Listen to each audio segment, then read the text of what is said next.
Welcome into Monday edition of the Jordy Culotta Show, presented every single day by Go Chevrolet, G-E-A-U-X, Chevrolet.com, as we are powered and driven by the boys down in Laplace. Stop in and see Go Chevrolet. They are located in Laplace. If you want to stop in and see them, Lee Carney, Nick Richard. Lee Carney, who finished second overall in our bracket challenge. More gear for Carney really? on the way. Yeah. How about that? As Lee finished second. Remember, Go Express Auto Sales, as you can stop in and see the new used car lot here in Florida Boulevard. A newest member of the family of Go Chevrolet, G-E-A-U-X, Chevrolet.com. I always want to say the insurance. What's happening I always back here? want to say the insurance. They got a test on the brain. Yes. Go Mortgage. Remember, Will Wade. Yes, Will Wade is going to stop by 7:30 this morning. We'll talk to Coach Wade, how he replaces nearly 90% of his offense, as it is official. The four players that we all imagined would be going pro officially leaving the program and heading to the next level. We'll ask Coach Wade how he replaces those guys coming up here at 7:30 this morning. 8 a.m. we get you set for the LSU football spring game that's set to happen on Saturday. Derek Stingley Sr. will stop by, and we'll ask him on the last week of LSU football spring drills what you're looking for. And then Are we allowed to watch that, like in person? Can yes. people go? I think so. Yeah. You can go watch now? I got the nod to get some sweet tickets. So you did? your boy will be there. That's cool. I'll be living the Jordy life. I'll be Nice. there eating a hot dog and some jambalaya. Do we know what the capacity is? I don't The know if official capacity? I don't know if it's like a Masters capacity. I don't know what they're doing there. About 8,000 a day at the Masters, right? That's all. Seemed great. Is that John normal? Peterson. I know. I think it's a lot It's more. usually than that. usually it's absolutely packed. huge. But there was a lot of people moving around. I saw Saban was in the crowd. Dwayne Wade was in the crowd yesterday. I think you had to have a little cachet to get in there today, Yeah, or I like think this so. weekend. I think I'm so. sure you do. John Peterson, who held the 54-hole lead in the Masters, going into Sunday with the lead just a couple of years ago, a former LSU All-American, and now a co-host for a great podcast. If you haven't checked it out, For The People podcast is a great golf podcast that Peterson co-hosts. He'll stop by at the end of hour number 2 today, and we'll recap the Augusta National. We will recap the weekend. We'll talk to Peterson on what the latest is with him. So lots to get to. What's a golf podcast like?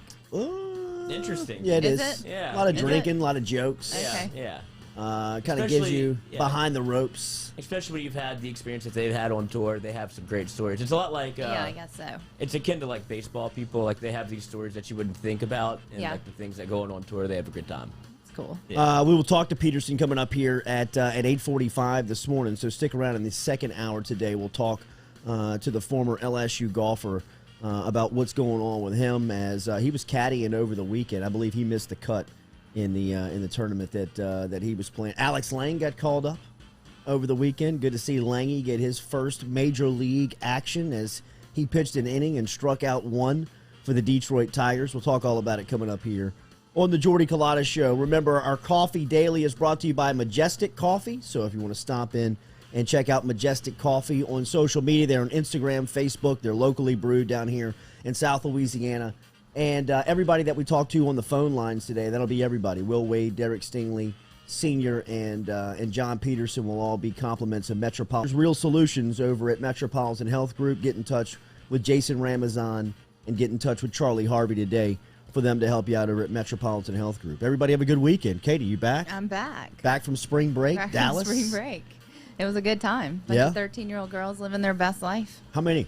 Three. There's three. Three that's moms, not three that girls. stressful. It was not stressful at all. They were great. It was fun. Yeah? I had an allergic reaction to a facial product on my way back No. on the plane. Johnson Spiller, help her And out. we were sitting on the runway for 2 hours with no air conditioner because of the weather. Oh my. With a mask on. So people were, offered me Benadryl. My face was like, it's still Puffy? happening. I mean, yes, It was red, swollen? puffy, bumps all over. Like, I looked like an insane person. What was the product?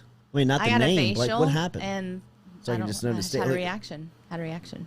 Been dealing with it all weekend. Oh, my God. I know, it was that real is so fun. miserable And being on Benadryl, I never being take on a plane, Benadryl, too. and like Benadryl that knock you knocked me out. It And did? it was children's Benadryl, but I never take it. So yeah, it's an interesting ride back. Wow. How's the state of Texas? Texas is fully functioning right now, right? No, I completely thought there would be no masks. Like, we got there and we're like, no mask. Like, we're just going to be free. No, it's no different. Really? No. Oh, okay. Maybe other parts because of there's Texas, sporting but not events. Dallas. I saw the Texas Rangers game. That was the first sporting event That was that full had capacity, right? They're full full capacity. Yeah. Yeah. But no, the mask thing, all of that is still a thing. I think that's okay. Yeah. Get out and about, wear your mask. There you go. No, right. But, I was under the impression there were no masks in Texas anymore. I was too. I really was too. It's not true. All right, so LSU baseball over the weekend gets back on track as the Tigers take 2 of 3 from Kentucky. We'll talk a little bit about that coming up.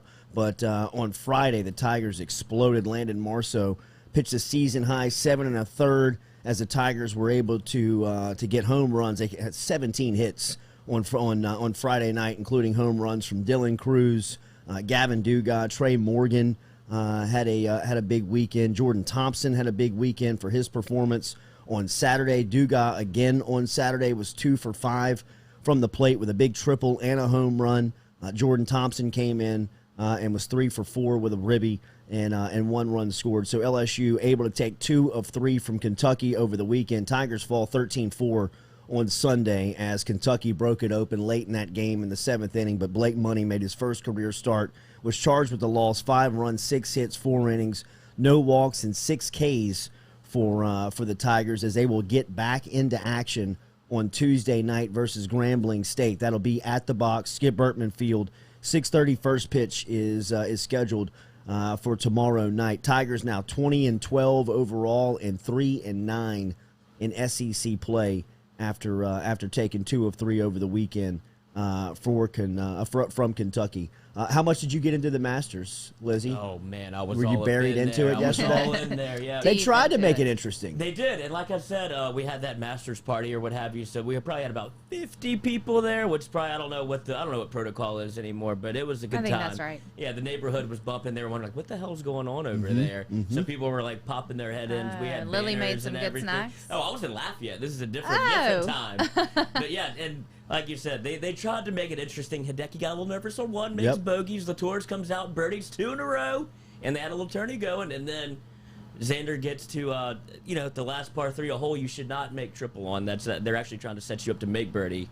And he pressed a little bit, and good for Hideki. He gets a W for Japan. What a win, What right? a win. I mean, Yeah. the first, is it the first Japanese golfer? Yeah. Japanese-born, yes. To ever win a major, and of course at Augusta. 10 years ago, he was the low amateur shooter. I believe that was Phil Mickelson's defending championship year because I remember him sitting in Butler's cabin waiting on Mickelson to crown or give the green jacket to the winner, and Hideki Matsuyama was the low amateur 10 years ago, a decade ago. His first win came at Colonial, Jack Nicklaus's golf course in 2016, and Nicklaus was very high on the future of Matsuyama and his ability to be a player on tour. And yesterday was kind of the launch party for him, as at 29 years old.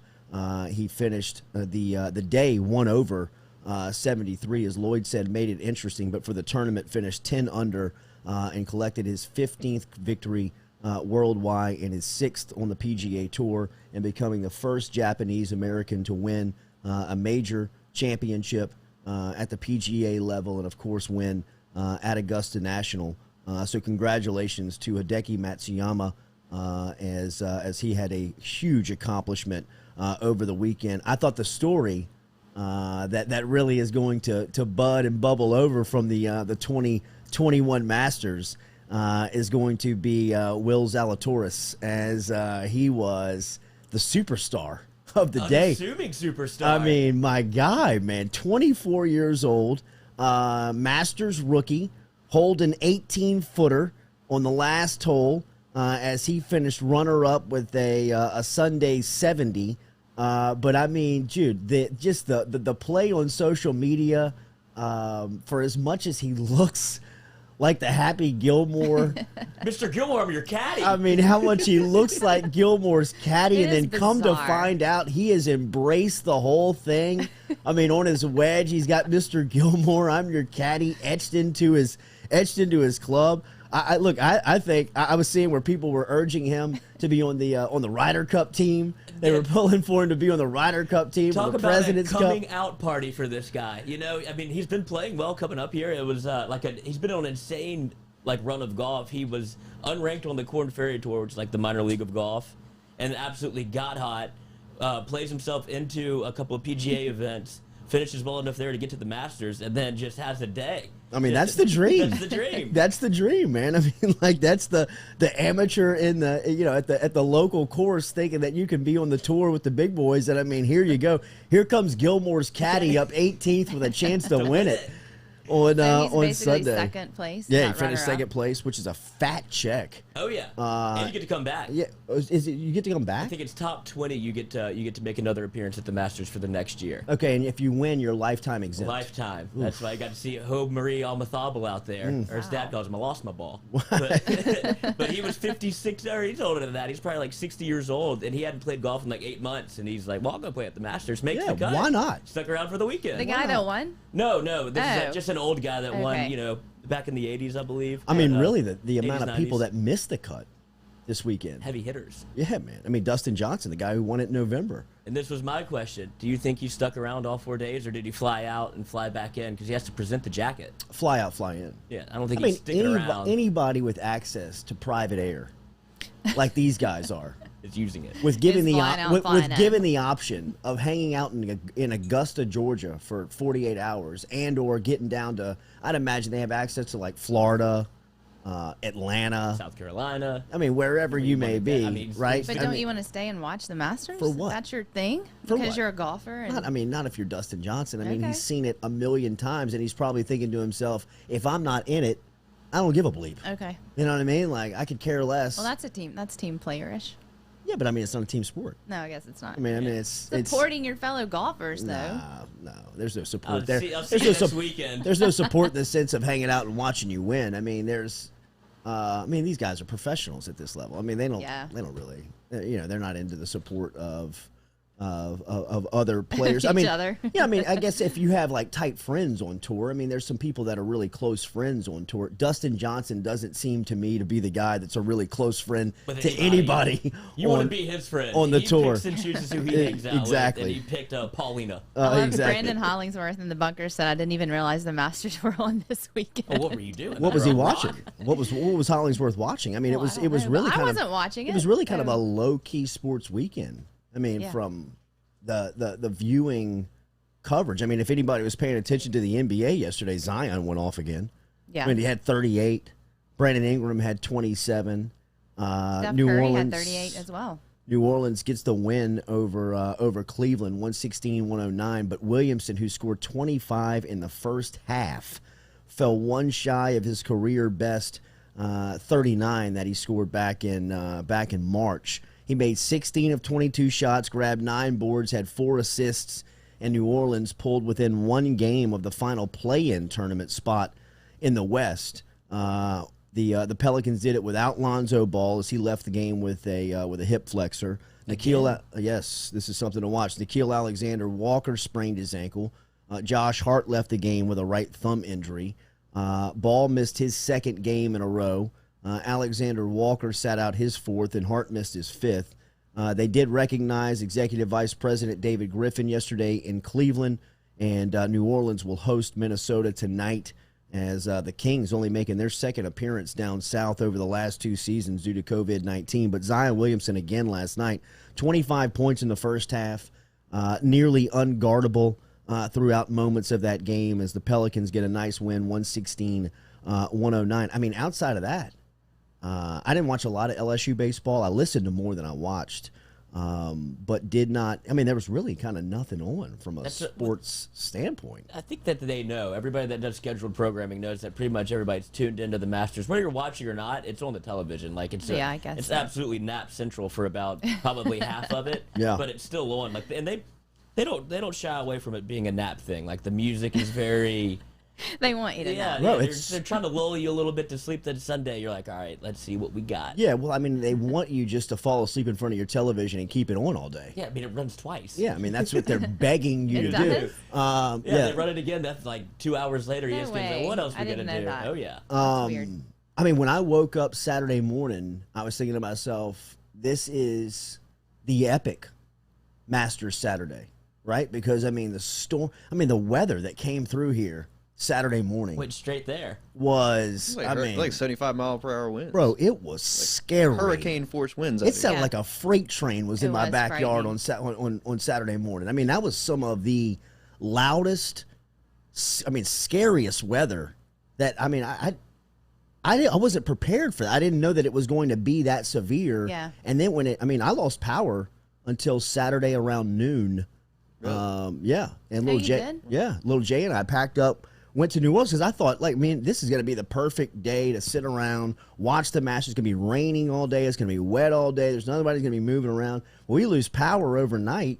We load up, go to New Orleans. Sun ends up shining at around 11 a.m., man, and it turns into a beautiful weekend. Yeah, it was, both days were great. We watch a little bit of golf, but really, man, we were out and about. We went to the French Quarter. We went to Audubon Park riding our bikes. I mean, we went all over New Orleans. Of course, Kelly lives down there, so we were able to just kind of go down there and enjoy the weekend. But, I mean, from what I thought Saturday was going to be, so, I mean, I'm kind of with Hollingsworth in the sense of I knew the Masters was on, but I wasn't as locked in as I thought I was going to be going into the weekend because I thought it was going to be torrential downpours on Saturday. I thought the weather was going to keep everybody inside, but when the sun came up and it turned into blue skies and, 75, 71 degrees on Saturday and Sunday, it was really cool to get out and just kind of experience outside. And I can tell you, being down in New Orleans over the last 72 hours, 48 hours, the movement and the buzz around a bigger city is back. So, like you being in Dallas,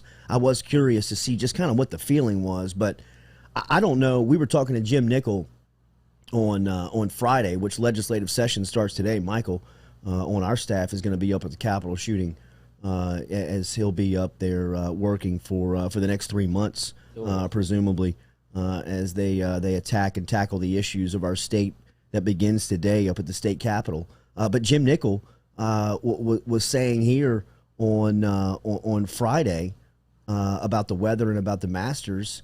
And then, to come to find out that, you were able to get out and, I'm sorry. Jim Nickel was talking about the tourist industry in New Orleans and how much they count on the travel and tourism, and being around the city these past 2 days, it really felt like the locals that were out and about. And that was something that Jim talked about on Friday, was that, look, the state, specifically New Orleans, South Louisiana, counts so much on the tourism dollar to survive that you really see more people getting out from a local level just because you feel like some of the restrictions are being lifted. You feel like some of the times are getting closer back to normal, and being apart and being down there the last 2 days. I mean, you can really feel that. I mean, you can really feel that people are trying to, get outside and experience and eat and be around some of the things that are happening in South Louisiana. So it was,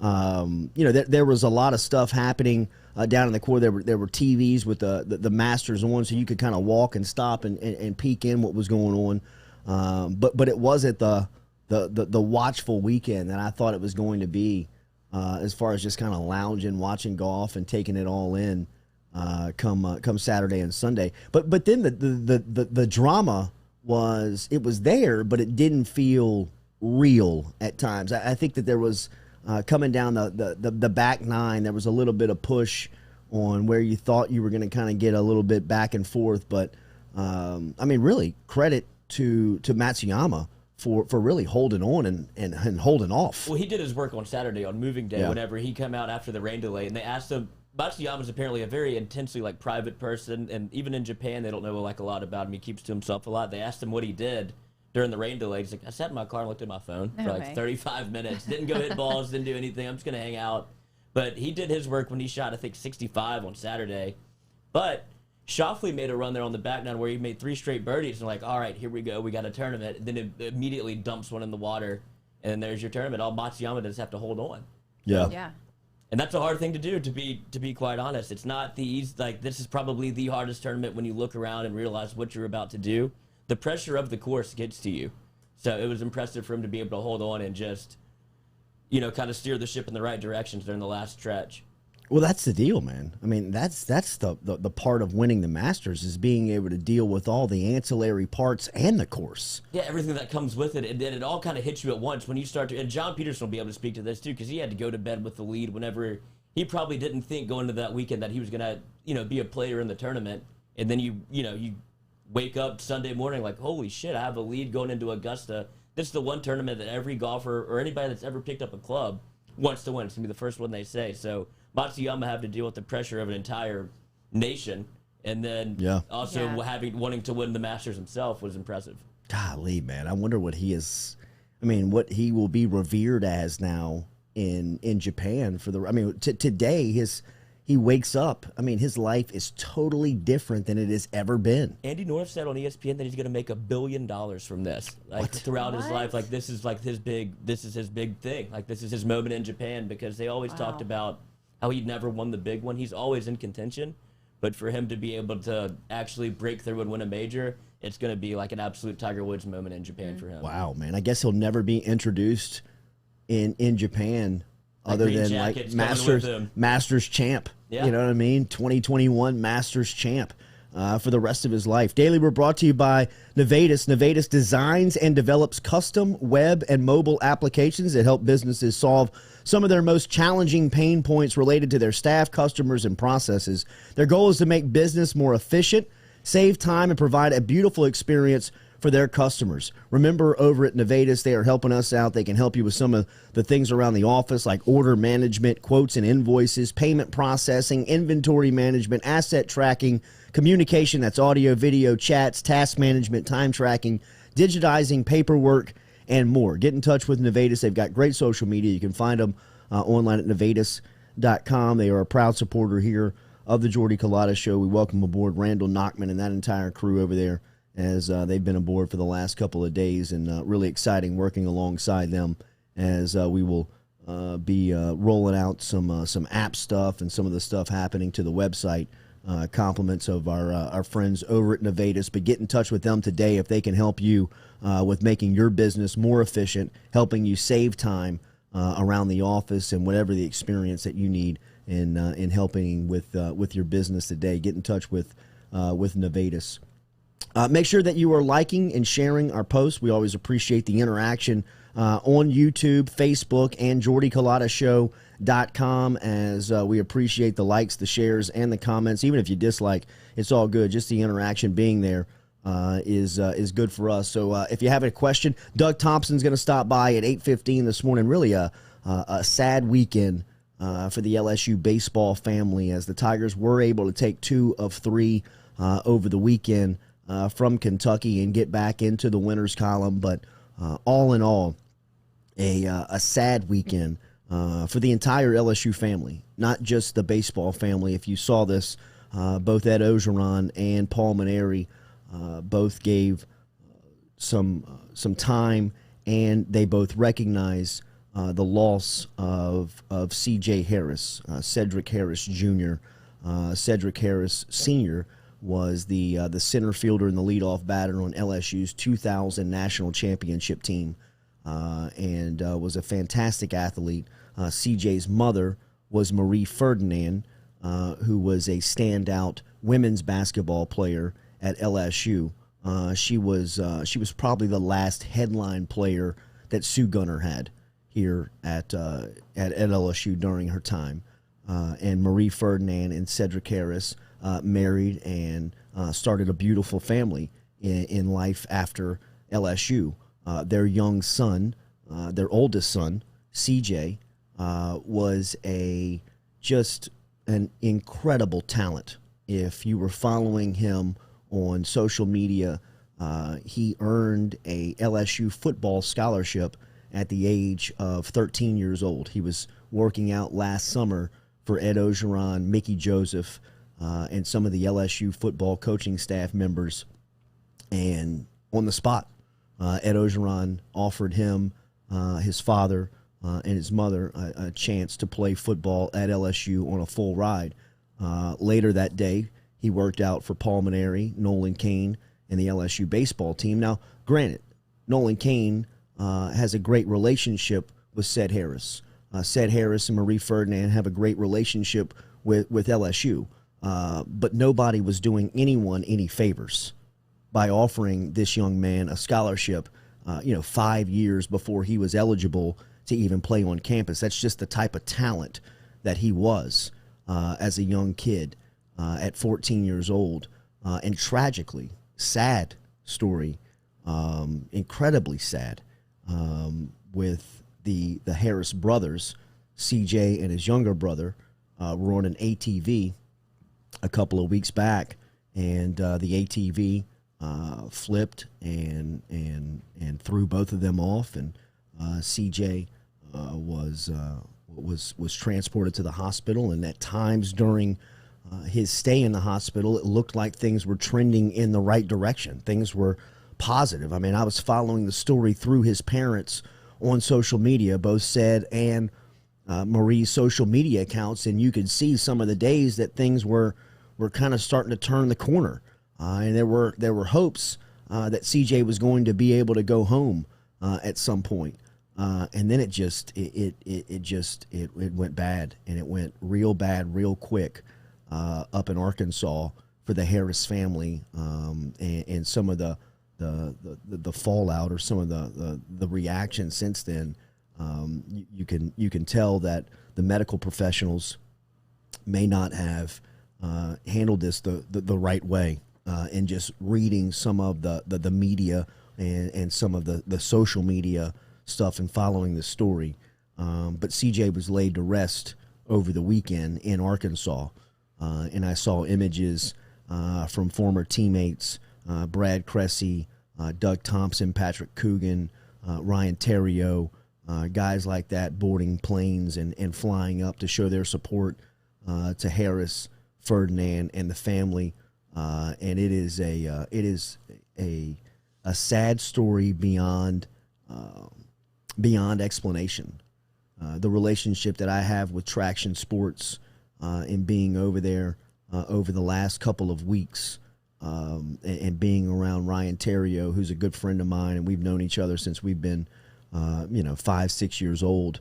I mean, just the pain and anguish that he's going through because of his relationship with CJ. CJ was on Team USA's under 14 team and was traveling with them all over the country. So anybody who knew anything about baseball, and Terrio's got such a great reputation within baseball and, of course, the youth league baseball, CJ Harris was one of the dominant faces of that organization and program.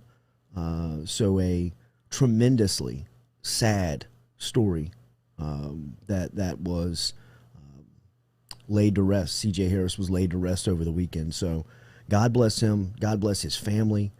God bless the LSU baseball and athletic family for the support and the pain that they're going through with this. But it was sad to see that story over the weekend really, finalize itself with the burial of young CJ, because so sad to see that. And as Carl Dunn inside of the bunker writes, the hashtag Be Like CJ, that was trending all over LSU and all over social media. LSU had CJ on their hats this weekend in playing Kentucky. They've had that for the past couple of days, the past couple of weeks.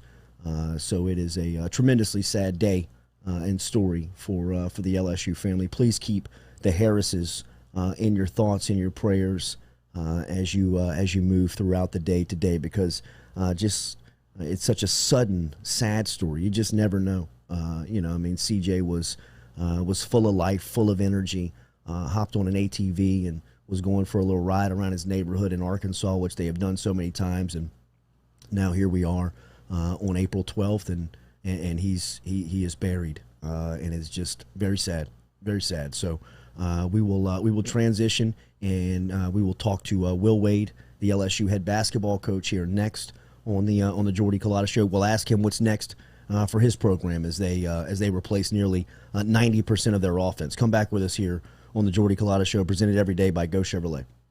Relief Health, the only way to get your health care in 2021. In your home or on site, Relief is changing how health care is delivered to you. No more doctor's offices, no more waiting rooms.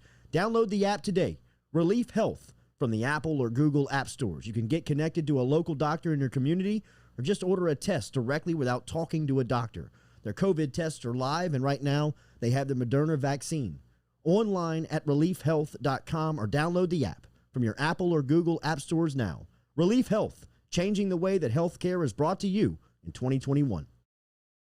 Go Chevrolet is proud to announce Go Express Auto Sales, the new used car lot located in the capital city of Baton Rouge, Louisiana, at 11522 Florida Boulevard. Go Express Auto Sales is online at goexpressautosales.com, or you can search them on Facebook and social media at Go Express Auto Sales, the newest addition to the family of Go Chevrolet. Remember, Go Chevrolet is located down in Laplace, Louisiana, but now welcoming aboard Go Express, the new used car lot located in Baton Rouge, Louisiana at 11522 Florida Boulevard.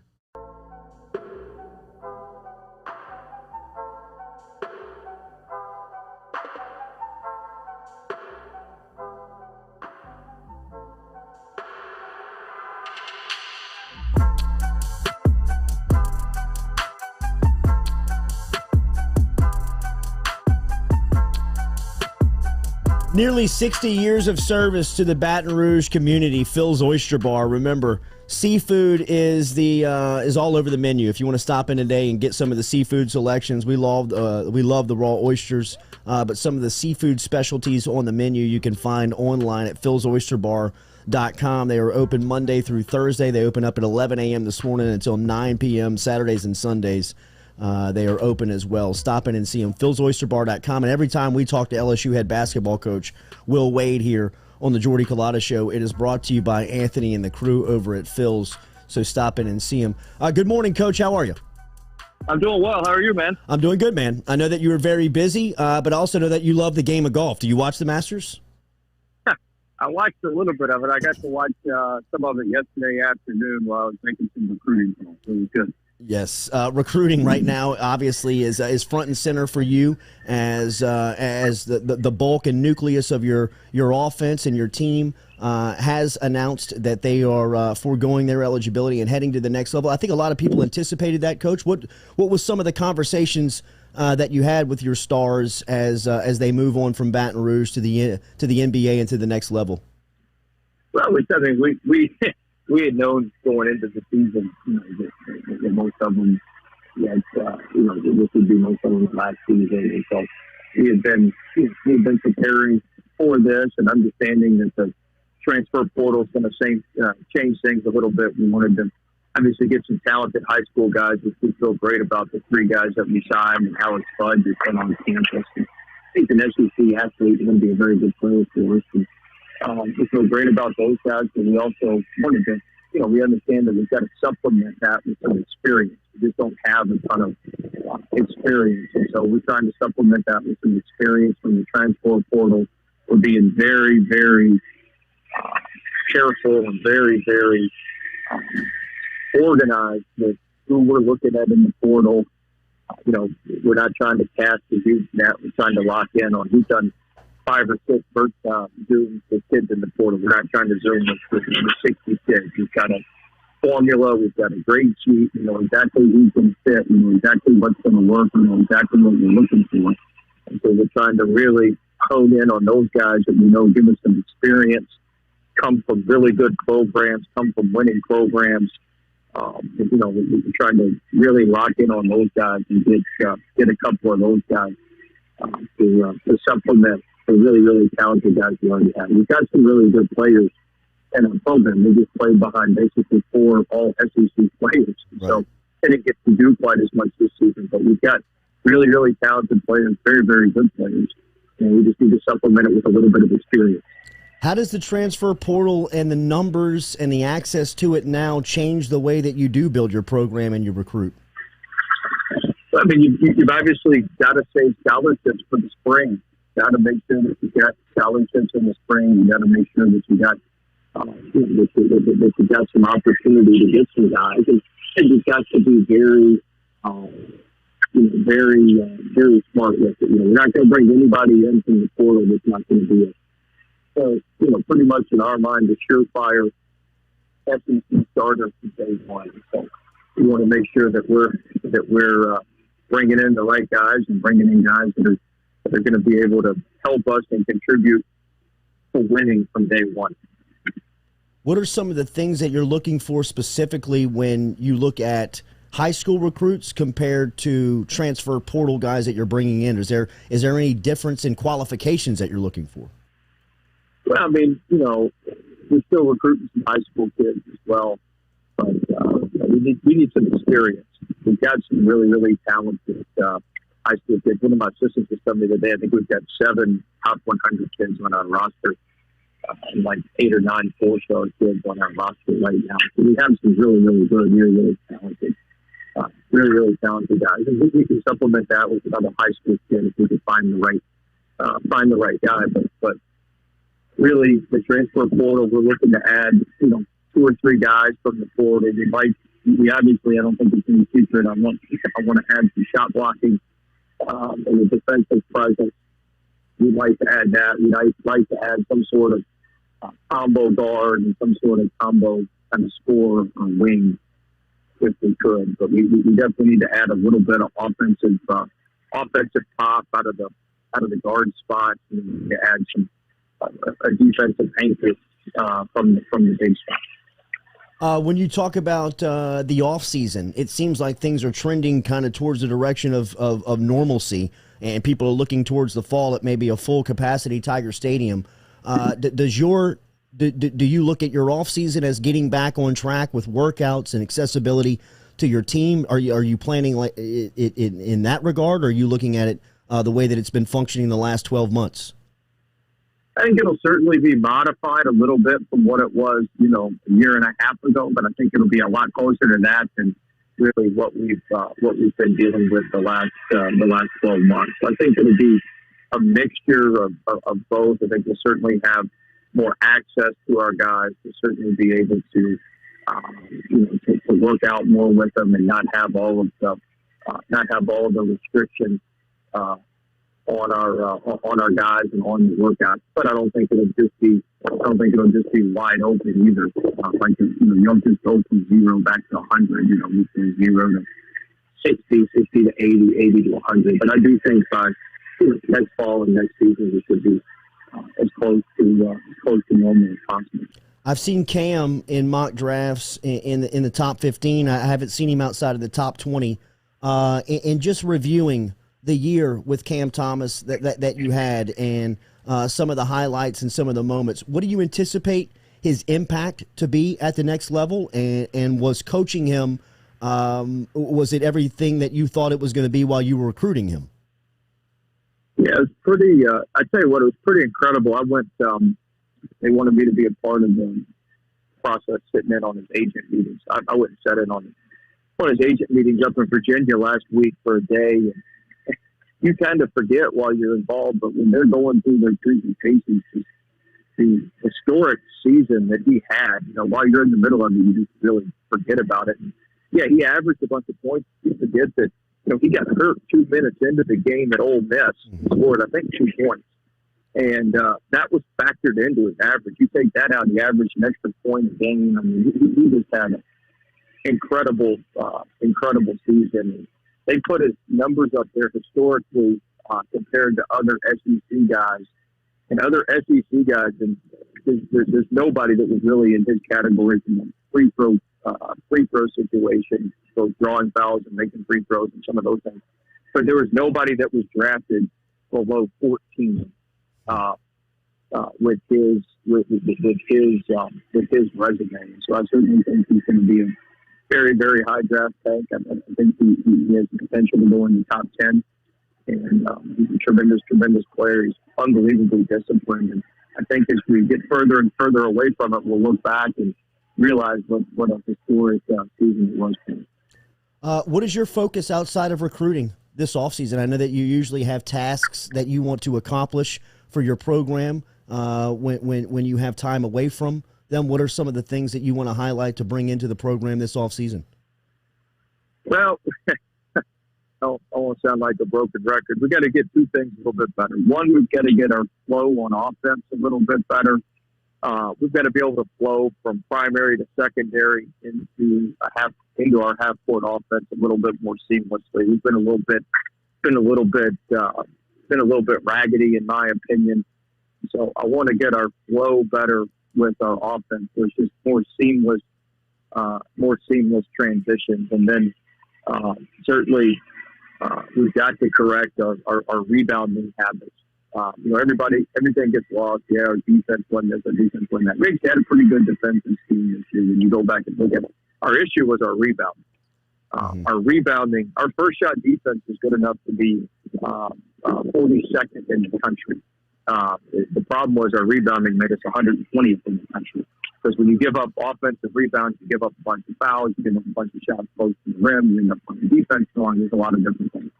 So, we've got to spend some time working on that. We certainly want to fine tune a couple things defensively. We really just did one thing this year. I want to be able to have two or three different iterations of what we did, and different trapping and different things like that. So there's certainly some opportunity there for us to continue to improve defensively. And I do think we will be better just because we've got some more defensive-minded personnel. From making the changes that you did last summer for the defense, did you like what you saw in year one? Did you like the growth that you saw in year one in the change of defensive principle and the change of identity on that side of the floor that you tried to incorporate and institute? I thought it was okay. We need to be better, but I thought it was okay. But I thought schematically we had the right idea, and I thought schematically we started executing better late in the year. Everything would have. We sit here and talk defense all we want. If we'd have had a big guy that could block a shot, our defense would have been fine. We could beat Michigan because you could play the big kid Dickinson one-on-one. We had to commit 2 and 3 bodies to him. The defense was scoring at the rim. And so what we really need is we need a big guy that can protect the rim. And obviously with rim protection, you can rebound the ball better. We get that. We got to get that through recruiting and through development with some of the guys we've got. But if we get that, our whole outlook on defense changes. If you got an anchor that's back there at the rim and teams are shooting it at 6 feet instead of 2 feet and laying the ball in, and when you can gobble up some rebounds and other teams are getting offensive rebounds and putting in tough spots, when you can do that, you just have a much better opportunity to be successful. So it's really schematically, I like what we did. I think we need to change a couple things, and we're going to work on that and have a couple different variations of what we did. But we've got to get an anchor back there that can block shots and make things happen. Coach Wade, how's Sharif? What do you expect from him next season? Sharif's doing great. I actually texted with him. He's been down working out with his father and getting his legs back under him. It was really frustrating year for him. He's thinking about somebody who came off a major surgery and then ended up having foot problems all year. He was never 100%, even when he was playing for us. He tried to gut it out and do the best he could. He was just never 100%. His body feels good. He feels good, and I think it'll be. I think he's going to be poised for a good season this year. How much do you have to work on the schedule for next year? How much is it done, and how much work does it need?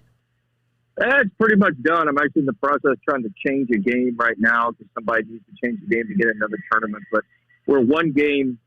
We've got contracts out for all but one game, and I'm waiting to get those contracts back. And I've got 2 options for the last game, so it's pretty much set. It'll be a solid schedule for the team we've got. How was your evaluation of your staff, year one, and these guys working together? So it was good. I thought our guys had good chemistry. We were very professional and had good chemistry, good way about us, and thought that allowed us to really play better and play our best basketball down the stretch. Trendon in the SEC tournament and that stretch that he was playing there, Coach. I didn't have a chance to talk to you publicly on his performance in the SEC title game and then into the tournament. What do you think he did for his stock at the next level, and what do you anticipate his impact at the professional level? You talk about Trendon and his impact. I thought his leadership was great for us. down the stretch. Obviously he took a huge scoring load on in that Alabama game. He was able to score over Herb Jones and score over some mismatches in the SEC title game. That was his high level. And, I know we came up on the wrong end of it. That was his high level good of basketball game as you see. It's a tremendous game. But I thought Trendon, I thought he helped himself. This season. I thought he showed he can be a playmaker. He flipped his assist to turnover ratio and a positive assist to turnover ratio. I thought he showed he can be a playmaker. He played out of some ISO. He did a good job. Drawing fouls. His 3-point shooting was improved. So I think he's poised to be a very good NBA player. I think he'll play in the NBA for a long time. I think he'll have a 12, 15-year career in the NBA. Boot up, man. Good to hear from you, and we'll talk again soon. Thank you for the time. Thanks for having me on. Boot up. Yes, sir. There he is. Will Wade checking in this morning for LSU basketball as the Tigers there. Officially, they'll be without 90% of their offense now as the weekend news came out with Cam, Javonte, Darius Days, and Trendon Watford. We've seen that kind of trickle out over the last couple of weeks, but now officially LSU in not rebuilding mode, but definitely have to go out there and find, you got to find the production, man. You got to find the replacement production. He didn't seem that concerned. No, he didn't. I feel like he's okay. Yeah, I feel like he is too. I know that the Penn State transfer that signed with Florida on late last week, that was a blow. I think that was one of the top options that they were looking at out of the transfer portal.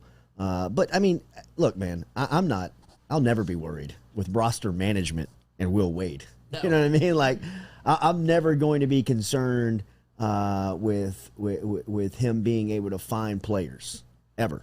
And the effort he'll put into it. But like Chili Vic says, Alabama's going to be good and Arkansas is going to be loaded. Arkansas hit the transfer portal early and hard. They got, 3 or 4 guys. And so did Alabama. Yeah. I mean, Alabama. It's the way of the future, man. Yeah, Bama picked up the big Texas Tech 5-star transfer out of the portal over the weekend. So both of those squads reloading. Florida reloading. Ole Miss and Kermit Davis is going to be legit over in Oxford. So I mean, look, man, the conference is vastly becoming the football reputation and what it is in baseball right now. I mean, look at the top 10 in baseball, and that pretty much all of them are coming out of the SEC in some capacity. But the basketball programs are catching on as well with success in Fayetteville and with success in Tuscaloosa, with success budding in Oxford, Mississippi.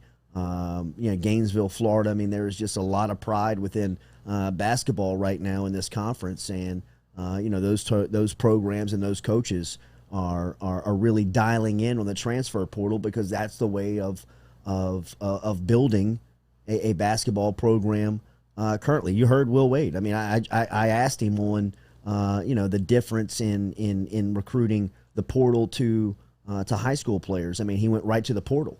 I mean, he talked about recruiting the portal. I mean, talking about the experience and that's what they're looking for there. So, Relief Health is the best and only way to get your health care in 2021 in your home or on site. Relief will come on site for any employer and administer to their employers. They have the vaccine, the Moderna vaccine. You can get the results and treatment in your app. That's right. Just get down to the app. Relief Health is the name of the app over at your Apple and Google app stores. Get connected to a local doctor in your community or just order a test directly without talking to a doctor. COVID test is live. More tests are coming soon. If you need a nurse to come to you for any testing or evaluation, that can happen. You can get results and a treatment plan in your app today. Download the app, Relief Health, Apple and Google app stores. Relief has the Moderna vaccine right now. And remember, they'll come on site for any employer and administer to their employees. Relief Health from Apple and Google app stores. Get over and download it now. We'll close at hour number 1. We'll come back. We'll talk to Derek Stingley Sr. Coming up here at straight up 8 a.m. Some questions for Sting going into the spring football game this Saturday. If you have any, get inside of the bunker. Ask Coach Sting. Doug Thompson will be here from the LSU Sports Radio Network at 8:15 this morning.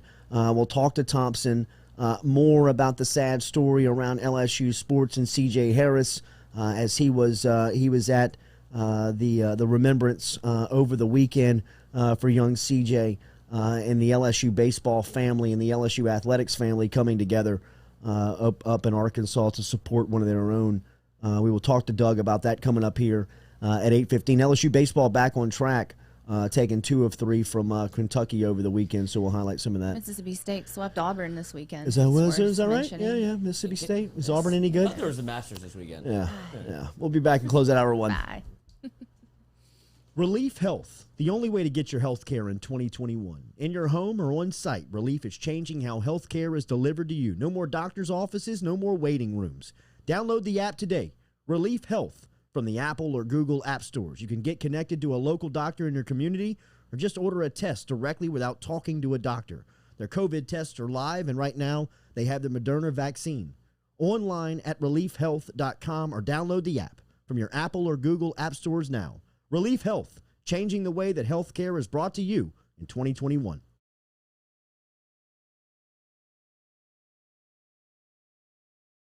Go Chevrolet is proud to announce Go Express Auto Sales, the new used car lot located in the capital city of Baton Rouge, Louisiana, at 11522 Florida Boulevard. Go Express Auto Sales is online at goexpressautosales.com, or you can search them on Facebook and social media at Go Express Auto Sales, the newest addition to the family of Go Chevrolet. Remember, Go Chevrolet is located down in Laplace, Louisiana, but now welcoming aboard Go Express, the new used car lot located in Baton Rouge, Louisiana at 11522 Florida Boulevard. Gearing up for spring and summer down here in South Louisiana, and you want to keep your lawn maintained during these sunny seasons, get in touch with our friend Blake Abear over at Abear's Lawn Maintenance, where he says, you grow it, I mow it. 225-485-8022, 225-485-8022 is where you can find Abear's Lawn and Maintenance, the official lawn and maintenance company of the undisclosed location.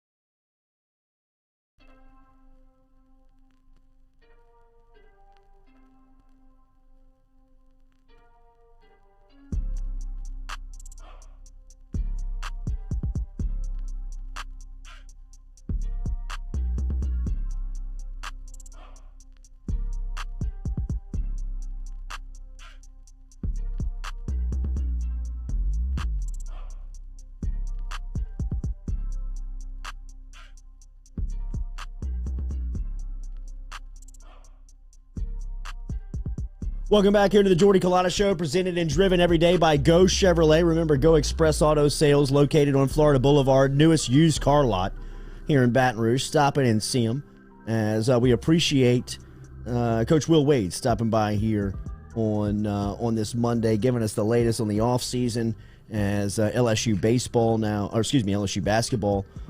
swimming in the transfer portal with the rest of college basketball, looking for their future, as you heard it there from Coach Will Wade as he was stopping by here. Rest in peace, DMX.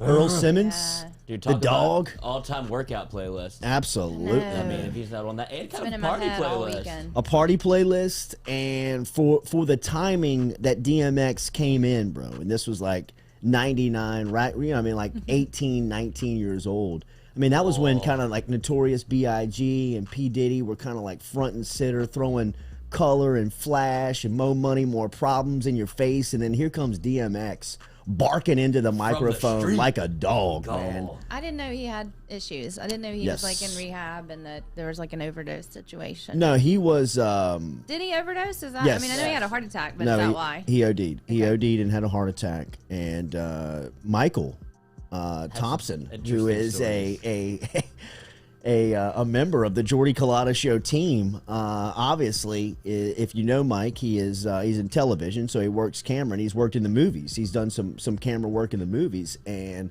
come to find out, he's worked alongside Yeah, he Earl told those stories this morning. and DMX on a couple of his assignments. And I mean, X was as real as they came. I mean, just the stories on DMX was fun, just by Michael. It just local Michael Thompson in Baton Rouge. I mean, like, God knows what some of the stories are. The Hollywood Hills. I mean, goodness gracious, man. Or up in New York. Tribute post, your workout tribute post. Yeah, I mean, DMX, like, because workout post, That's man. what DMX is. He's just a lot of energy, and come to find out there's a reason behind lots that. of energy. But Yes, I mean, the man lived his life to the fullest. he did. He absolutely did, and no secrets, no hiding. Just kind of you see what you get, and in Hollywood, in entertainment, in music, you got to appreciate that. I think Sophie told me he had like 15 children. I would believe that. Part of the I mean, it lifestyle. was something I would around that believe that. number. It was a lot. 3 Grammy nominations over the course of just decades, probably about 25-year career. Party Up in Here would be the one that everybody recognizes. Yeah.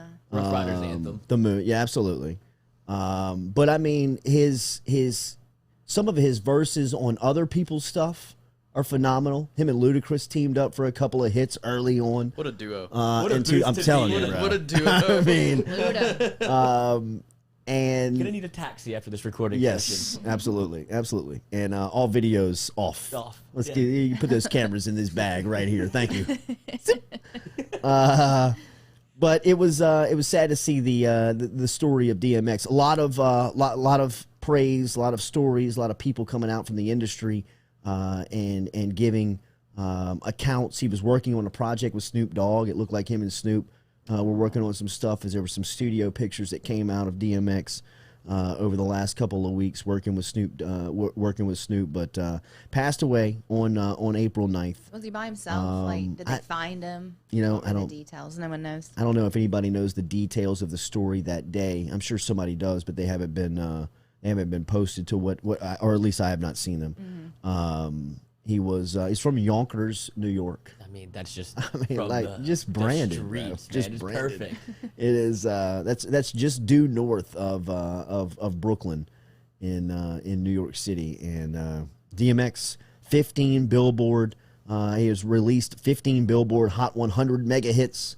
He was on, as we said, and collaborated with a lot of rappers during his time, but he died on April 9th as he passed away. But I think Song of a Generation, or just kind of a voice when you think of a sound, when you think of an artist, when you think of a rapper, DMX will always kind of be inside of that window of late 90s, early 2000 rap as one of the faces and voices of it, man. Without a doubt. I mean, the Yeah, dude it's like just it's my college years. the chains and the barking and The just growl. I mean, he was like he would bark into the. I mean, like that was the deal, man. He was like a true He was dog loud. from athletes. Like I was around a lot of, I was around LSU basketball at the time, and I mean, when you're around athletes, they refer to the upper echelon of the athletes as dogs, kind of as these competitors that you can't. Yeah, you can't really, you can't push them off their focus. You can't get them out of their game. And DMX was kind of the rapper that kind of brought the sound to that. You know what I mean? They were always bumping DMX in the locker room, loud, beating, bumping. I mean, you could hear it coming down the steps, walking into the locker room. And he had this grip on just a generation of kids at the time, and he was the sound and the voice to it. I mean, he'll be missed, man. I mean, from a music standpoint and from an artist standpoint. I know we were talking about the tragic story of C.J. Harris earlier. I mean, that's a different type of feeling around the LSU family. But when you talk about DMX passing on April 9th, I mean, I think that's generation. That's a generation that you have people. You saw social media. It didn't matter white, black, female, male.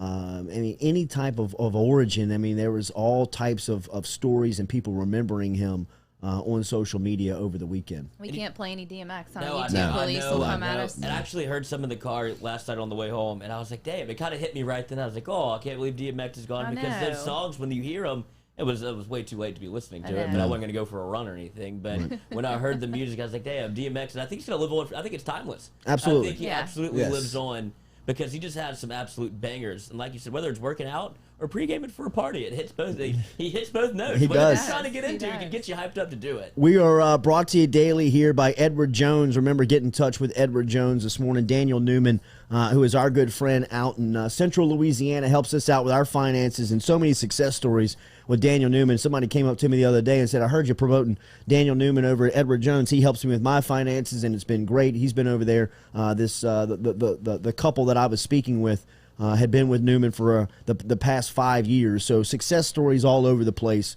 with Daniel Newman over at Edward Jones. Let him be your financial advisor today. Get in touch with him at daniel.newman@edwardjones.com, daniel.newman@edwardjones.com if you want him to help you out with anything, your 401k, your Social Security, anything. Where'd he go for spring break? Anybody know? Somewhere. Yes, but He went somewhere. he will not be able to make up the trip that he did a couple of weeks ago, wherever he was, in the tropics. That was the week of the Virgin Islands, right? the Something week like of that. the week of the freeze. Yeah, that's right. Sheesh. Mardi Gras, yeah. Little Bluetooth here as we link up with our guy Derek Stingley Sr. from Elite Football Academy last week. Coach Sting, how we doing? Good morning. What's up, man? Good morning. Yes, sir. We were just remembering DMX, Coach, and for somebody who was, you were probably in your athletic prime. I don't want to say prime, but you were still playing athletics in the late 90s. Yeah. And just kind of what DMX meant to the athletic dog culture of really kind of locker rooms. I kind of said he was the sound of locker rooms for late 90s, early 2000, and really the face of a generation that I believe will live on. I know that you may have some insight on this or just a feeling on this because you were playing sports during that time. What type of impact did DMX have on you guys? Yeah, he basically got a lot of people ready to play.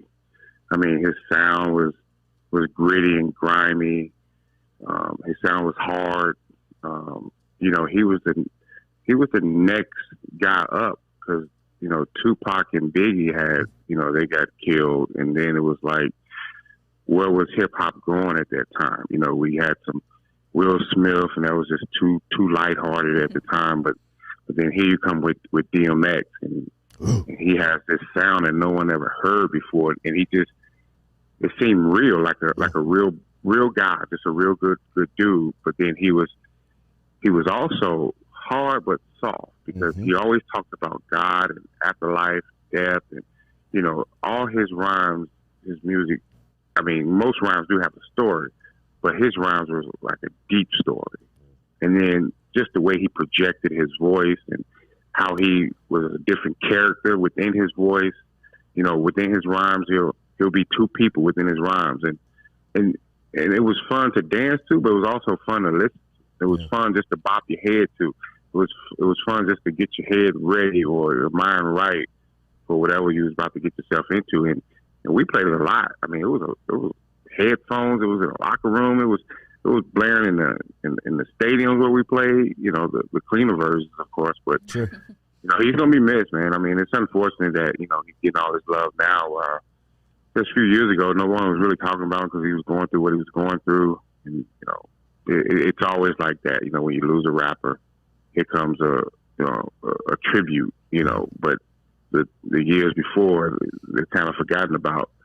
That he start giving these rappers their flowers while they're here, opposed to when they're gone. Yeah, absolutely. I mean, I still see one of the best videos of all time is a Rough Riders anthem of them coming down in the bikes, the ATVs, the Hummers, and DMX and the wife beater, and he's all yoked up with the chains, barking into the. I mean, people are just like, "What the hell? Who is? I mean, what is going on?" But it was so real. Yes. Yeah, I mean, he it was just came on the scene.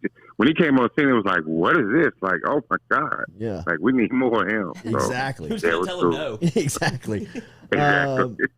Does it cross over to Junior? I mean, I know that they have their own sound and their own vibes, but does DMX travel to the next generation? I don't know. And when he was young, I used to play some of it in the car while he was in there. I don't know if he really knew who I was playing or not, but I don't know. I think he's more of what's happening nowadays, and I can't even get into what's happening nowadays. Exactly. It's hard for me to follow it. Soft, But weak, fake. I mean, the sight of DMX 1999 Woodstock in the red overalls, one of them unbuttoned, looking out into a sea of endless people. It looks like the crowd does not stop of him yelling into it. And I mean, I think it gives you an idea of just the impact that he had on music listeners for a generation. He was real. He was, in my opinion, he was the next Tupac. That's just how I feel about it. Saturday, spring game. What are the fans going to see in your opinion? Do you anticipate? What do you anticipate the fans seeing? You know, I think it's going to be a lot of quick game from the offense, some three-step stuff. I think they're going to do some crossing routes. I don't think they're going to run at the DBs a lot. Like, you won't see that many go routes. And if you do see some deep balls, they come from a tight formation. I think from the defense standpoint, you may not, well, at least we're all hoping that we're not going to see any big plays because there have been just minimum big plays from the spring practices and the spring scrimmages. Those guys have been on the page a lot, same page. They've been talking, they've been communicating. I think you're going to see a little different scheme. We're still a man team, in my opinion, but at the same time, Coach Jones has brought a different look with some zones and some combo coverages that's been giving the offense a little trouble at times. But you know, I guess the more the offense see it, the more they can get ready and game plan for it. The one thing I've always noticed, this is my second spring game. Should have been the third one because of last year we didn't have it. But one thing I've always seen was that come the spring game, most of the times offense is pulling out new tricks, defense is pulling out new tricks. So all that I may have seen something that they hadn't shown yet. And so I think it's just going to be a good competition out there. I think D. Lee, I was at the last scrimmage. He was making all type of grabs, and I think he's going to be a pleasant surprise for a lot of people. And truth be told, Jay Ward is going to be a pleasant surprise for people to see him at the safety position. Devontae Lee, you talking about? Devontae, yeah. I call him D. Lee. I'm sorry. Yeah. So is he back at wide receiver or is he a linebacker? He's a wide receiver and making plays. Wow. Like, in my opinion, if they were giving out awards for best overall player, MVP, comeback player, whatever you want to call it, Devontae Lee gets it, in my opinion. Hello. Wow. That is big, like man. I see it. Yeah, no, and you know what you're looking at. So that's I mean, that's pretty high praise for the A-meet athlete who has come in and had a tough time finding a sticking point. They put him at defense, offense, but always had the capability. I saw him in that state championship game a couple of years back, and it wasn't even close. I mean, on a field that featured the big boy that went to Alabama, then transferred out to USC, and A-Meat's always he was clear-cut the best player on the field, so that is good to hear. What about the linebackers? What about guys like Mike Jones, who's transferring in from Clemson, Devontae Strong, Bug Strong, who is in for spring drills? There are a couple of new faces on that second level at a position that LSU was thinking was a pretty desperate spot for need going into the offseason, that they did a good job of cleaning up and getting some players in. Yeah, Jones hasn't. I don't think he's there yet because I haven't seen him yet. I think there's some transfer stuff he has to go through. But Strong, I've seen him. I've seen him make a bunch of plays, and he's a little undersized, but he's strong. Like, he gets underneath you. I mean, he plays fast and hard as well. He's probably, in my opinion, the most physical of them all. Strong is. Then you have Damone Clark. You know, I've seen him make some plays out there. I've seen him fill the gaps and, you know, make some plays behind the line of scrimmage. I've seen him make some plays in the passing game. So it's a coordinated effort. I think, you know, the D-line and the linebackers and the secondary all working together. It's a whole different look and feel from what we saw last year in the beginning of the year and things like that. So, I mean, you just got to get all those guys on the same page, and that's what I think that was their main focus of this spring, to bring back, you know, the communication part of it, let the athletes play fast, don't put too much on their plate to where they have to overthink it. And, and offense does a lot. They motion a lot. They try to confuse you, but so far so good with the defense. And, and all that starts with what I call Skelly, which is like 7-on-7 from the linebacker positions to the secondary. And they've been on point so far. They may have a few hiccups because, it still is a new defense, but they've ran a lot of their stuff over and over to where they're not surprised when they see something. You don't see what we saw last year with palms up and guys talking and pointing at each other and like who got who, but not now. I mean, you see some guys that's really putting it together, understanding what they're doing. Coach, as you keep mentioning a little bit of motion on the offensive end, can you give it a comparison to anything we've seen before? Is it going to be like Alabama last year, or are we going full motion with Coach Canada back when he was here? No, not motions like that. Like I think when Canada was here, it was like a lot of speed sweep motions and things like that. It's somewhat of the same that we did before, where we may line up and empty, and then we'll get a motion from somewhere, whether it's a tight end or a running back. Yeah, so that they can see the coverages, and then sometimes they'll flip the strength from a weak to a strong side. Just see how the defense is going to either check out or how they're going to rotate to find out if they're in man or zone. And then, you got the nickel guy. Sometimes he sets the strength too. So they want to see if that nickel is going to move, if he's going to walk up and press, if he's going to back out. So basically the offense is getting the looks that they may want from, a defensive standpoint. Like, okay, they're in man, or okay, they're in this zone. Okay, two safeties are still high. Okay, safety walk down. So once they see that, now they can do their check within the check so that they're, coming out with the best possible play in that scenario. And the good thing about the defense is that now they're checking. I don't know if they're checking a check, but I think they're checking like a formation deal like that. So, I mean, it's a lot of guys talking and moving, and so far so good. I'm going to keep saying that because I just hadn't seen any big plays from the defense standpoint giving up.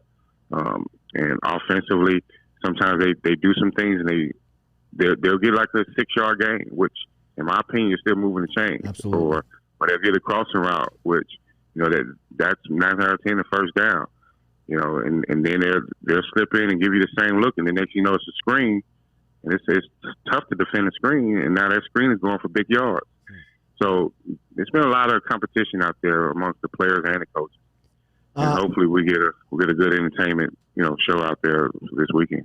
I heard an interview last week with Ogeron where he was asked about Derek Stingley Jr. and before the interviewee could answer the question, or before the interviewer could ask the question, Ogeron answered it and said that Jr. is phenomenal, and that he is in tip-top shape, and that he is focused, and he looks like the best defensive player in college football.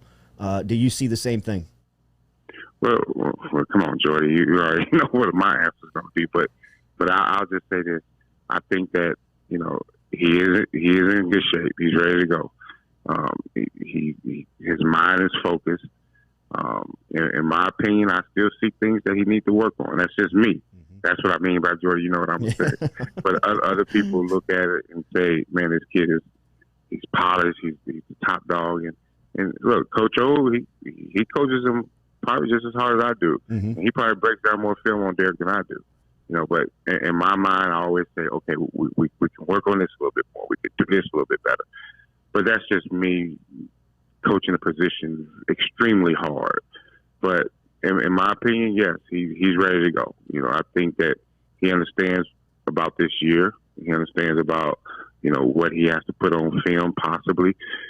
But my thing is this: don't worry about making the plays, like the big plays, because I told him after his freshman year, I said, dude, you'll probably never have a year like that again in your life, not in college football. I said, so what you have to do, you have to be as steady as they come, meaning, you have to do a great job at the point of contact at the press position.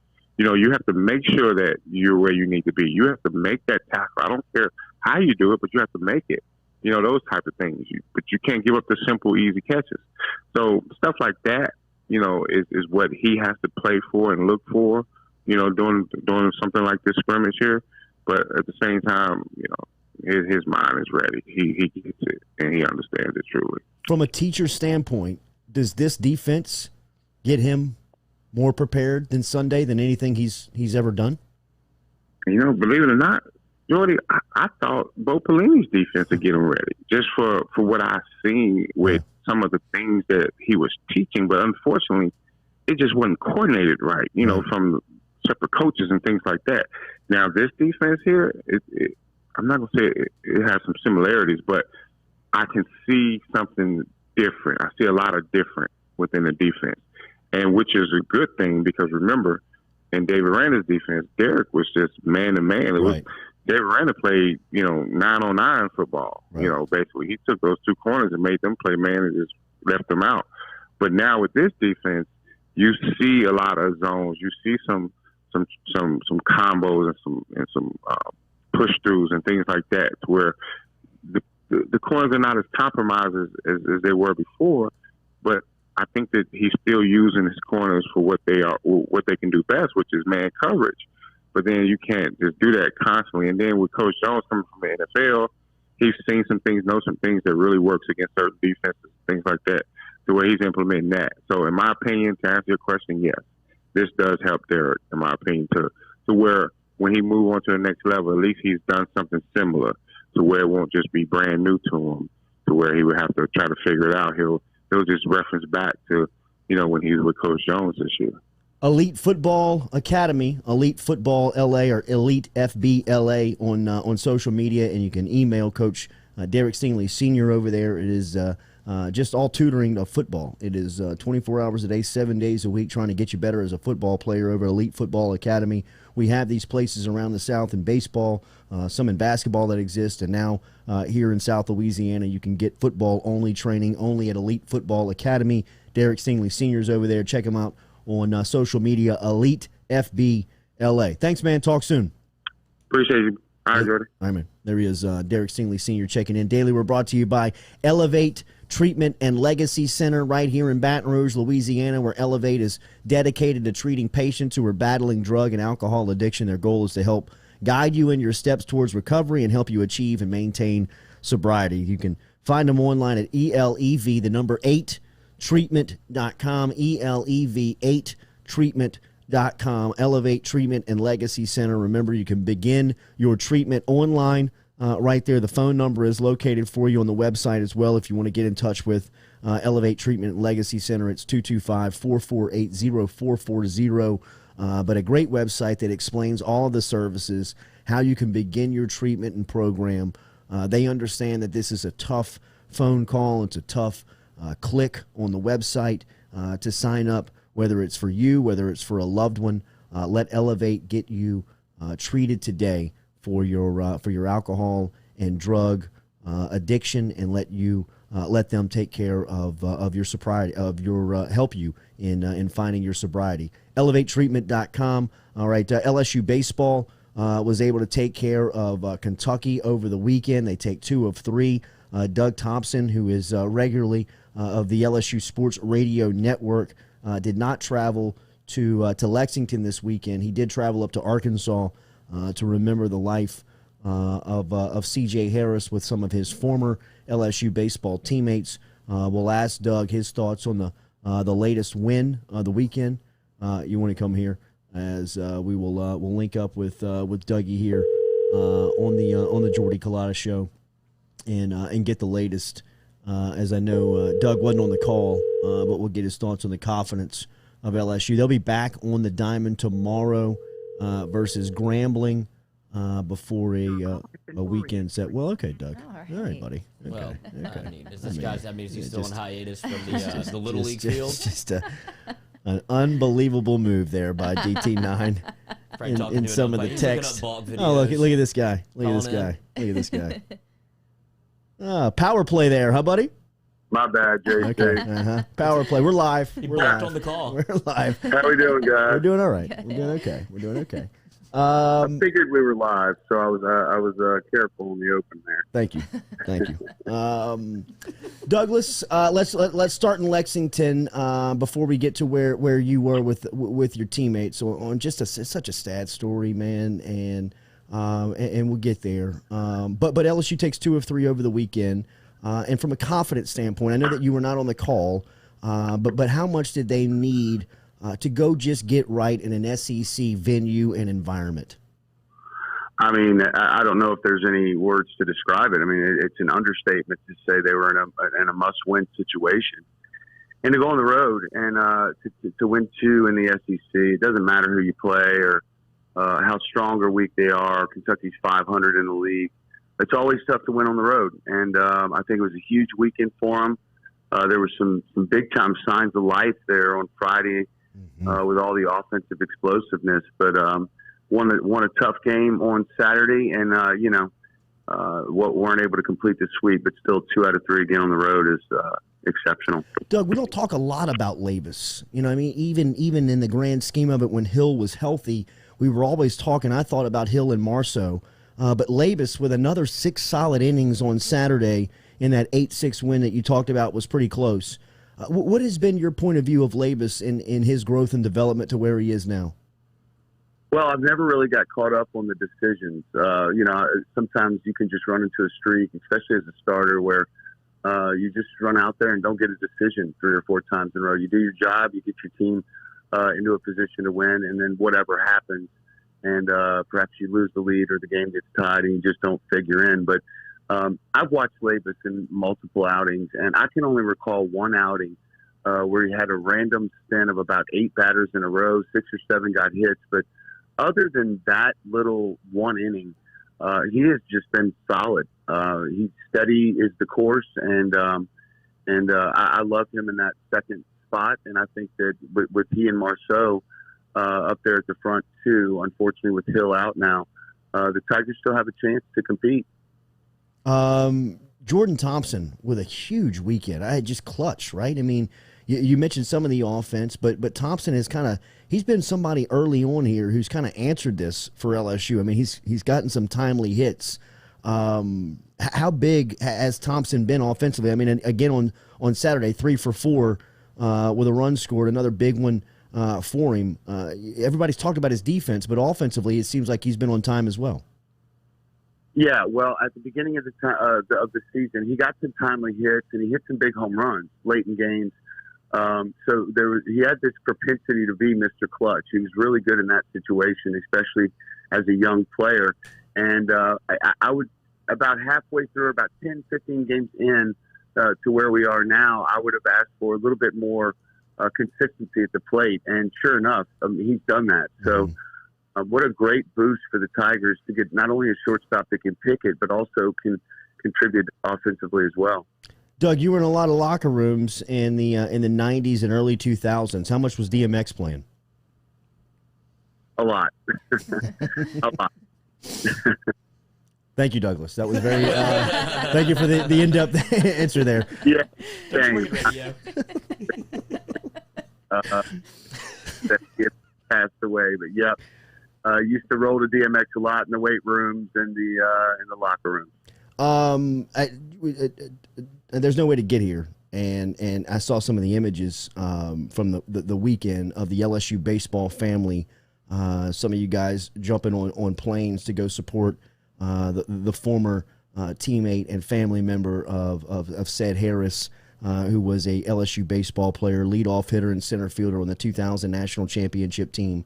Doug, you and I talk a lot about the little league fields. We always are joking and laughing, and that's what brings us together. And maybe one of the best little leaguers in America was an LSU diehard in C.J. Harris. His mother and his father meant so much to LSU overall and the athletic family, and he tragically passed away last week. I know just from an LSU baseball and LSU family standpoint, you being a member of that fraternity, that this has just been devastating and sad. Yeah, nothing more heartbreaking. I mean, to watch a buddy lose one of their children, it was really difficult. But, it was a powerful moment when we were able to be there for Ced. We, to a man, we were all prepared to walk up there. There's a lot of bad weather to get through, but, probably 15 or 20 guys showed up, I'm sure, Marie had several people show up as well. And, you know, the first thing I'd say is, you know, it was an ATV accident. How many times do you get on your kid when you catch them running down the street on their bike without a helmet or on their golf cart or, you know, whatever it may be? Folks, listen, these kids had ridden this vehicle many, many times together. They simply were riding and took a sharp turn. They didn't do anything crazy. The vehicle flipped over, and unfortunately, C.J. Harris is no longer with us. So if you're listening, make them wear the helmets. Make them stay off the concrete, and certainly keep them out of the motorized vehicles if they're not old enough to operate it. I know that the Harris family is going to make CJ's memory last a long time. They're already doing a lot of fundraising stuff. Cedric's strength, his faith, you know, kind of set the bar for all of us as fathers. He's always been one of the strongest guys I've ever known. But I tell you, Jordy, what it really made me realize was that really, you know, 20 years ago, we just thought we were playing baseball. But really that had nothing to do with it. And we were making lifelong friends that, you know, will share in the good times, but more importantly, be there in the bad times. And I think that that's important too. If you're a youth baseball coach, to step back and remember what we're creating is memories and relationships that should last forever. And a win or a loss just really isn't that important. So it was a really difficult weekend. And everyone from Baton Rouge's prayers, Cedric has told us many times, have been felt. Of course, Cedric and Marie Ferdinand Harris, you know, keep the prayers going. It's going to be a long ride for them to recover, but they are surrounded by an incredible community up there and a great network of people. And I appreciate you asking about him, JC. He's a dear friend, and we are certainly going to miss him. I can't imagine the pain and anguish of burying a child. I can't even fathom it, and to follow it on social media and see the strength of Marie and see the strength of Cedric has been, if anything else, has been soothing to see the strength that they've had. I'm telling you, Doug, I cried like a baby when I saw the caption of Brad Cressy's post of you guys getting on a plane to support Ced and his family on Friday, and the caption was very similar to what you just described in your experiencing playing baseball. Of you just thought that you were, you know, going and showing up to the park and playing a game, when in reality you were building relationships that were going to last a lifetime. And to see that example put into an image on Friday of you guys loading up in the weather that was en route or already happening to fly up and support was very touching in the sense of it brings the example of what team is and what support is. And I just thought that it was fantastic support that you guys were showing to a former teammate, and it brought exactly what you just said to the forefront of people that think that they're on teams just for a certain amount of time or a small window. You know, you see those great teams, that how close they are and how lasting those memories and friendships are, and you guys were great examples of that over the weekend, I thought. Well, it was a great moment to get together with the guys under unfortunate circumstances, but you know, it felt good to go up there and support Cedric, and none of us would have wanted it any other way. It was a tough weekend. It really was. But just to kind of reiterate what you're saying, you know, 2 hours there, 2 hours back, we had 8 or 9 guys on a plane. Not a whole lot of talk about baseball 20 years ago. Mm-hmm. You would think with several All-Americans and national champions and a couple big leaguers that maybe all we would have talked about is baseball, but there just wasn't. It was really more about life and relationships and friendships and things of that nature. So, man, I appreciate you guys having me on this morning, and I appreciate you bringing up CJ.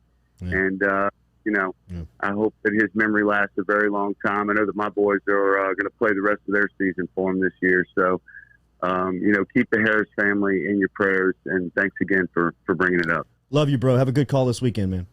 All right, brother. Take it easy now. All right, man. There's Doug Thompson checking in from the LSU Sports Radio Network as he gives a little bit of perspective on the weekend there, as we talked a little bit about it at the open of our show. But a very sad story for the LSU family in said Harris and Marie Ferdinand losing their oldest son in CJ that was buried over the weekend. We appreciate Doug for stopping by and just giving his thoughts and his accounts from a very sad story.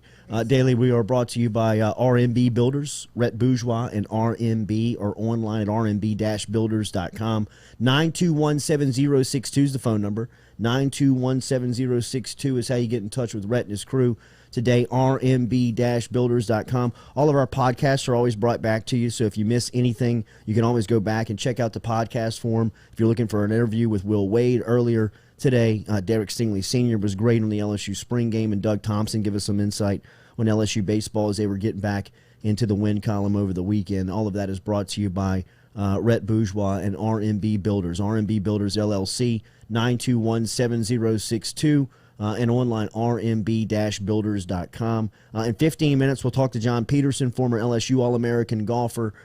He held the weekend lead, or he had held a 54-hole lead in Augusta a couple of years back. We'll talk to him about that experience and what's up now, as he's got a great podcast that we will promote and talk about coming up here on Off the Bench as For the People podcast, as he will come in and promote that at 8:45 this morning. We'll be back with more of the Jordy Culotta Show, driven and powered every day by Go Chevrolet.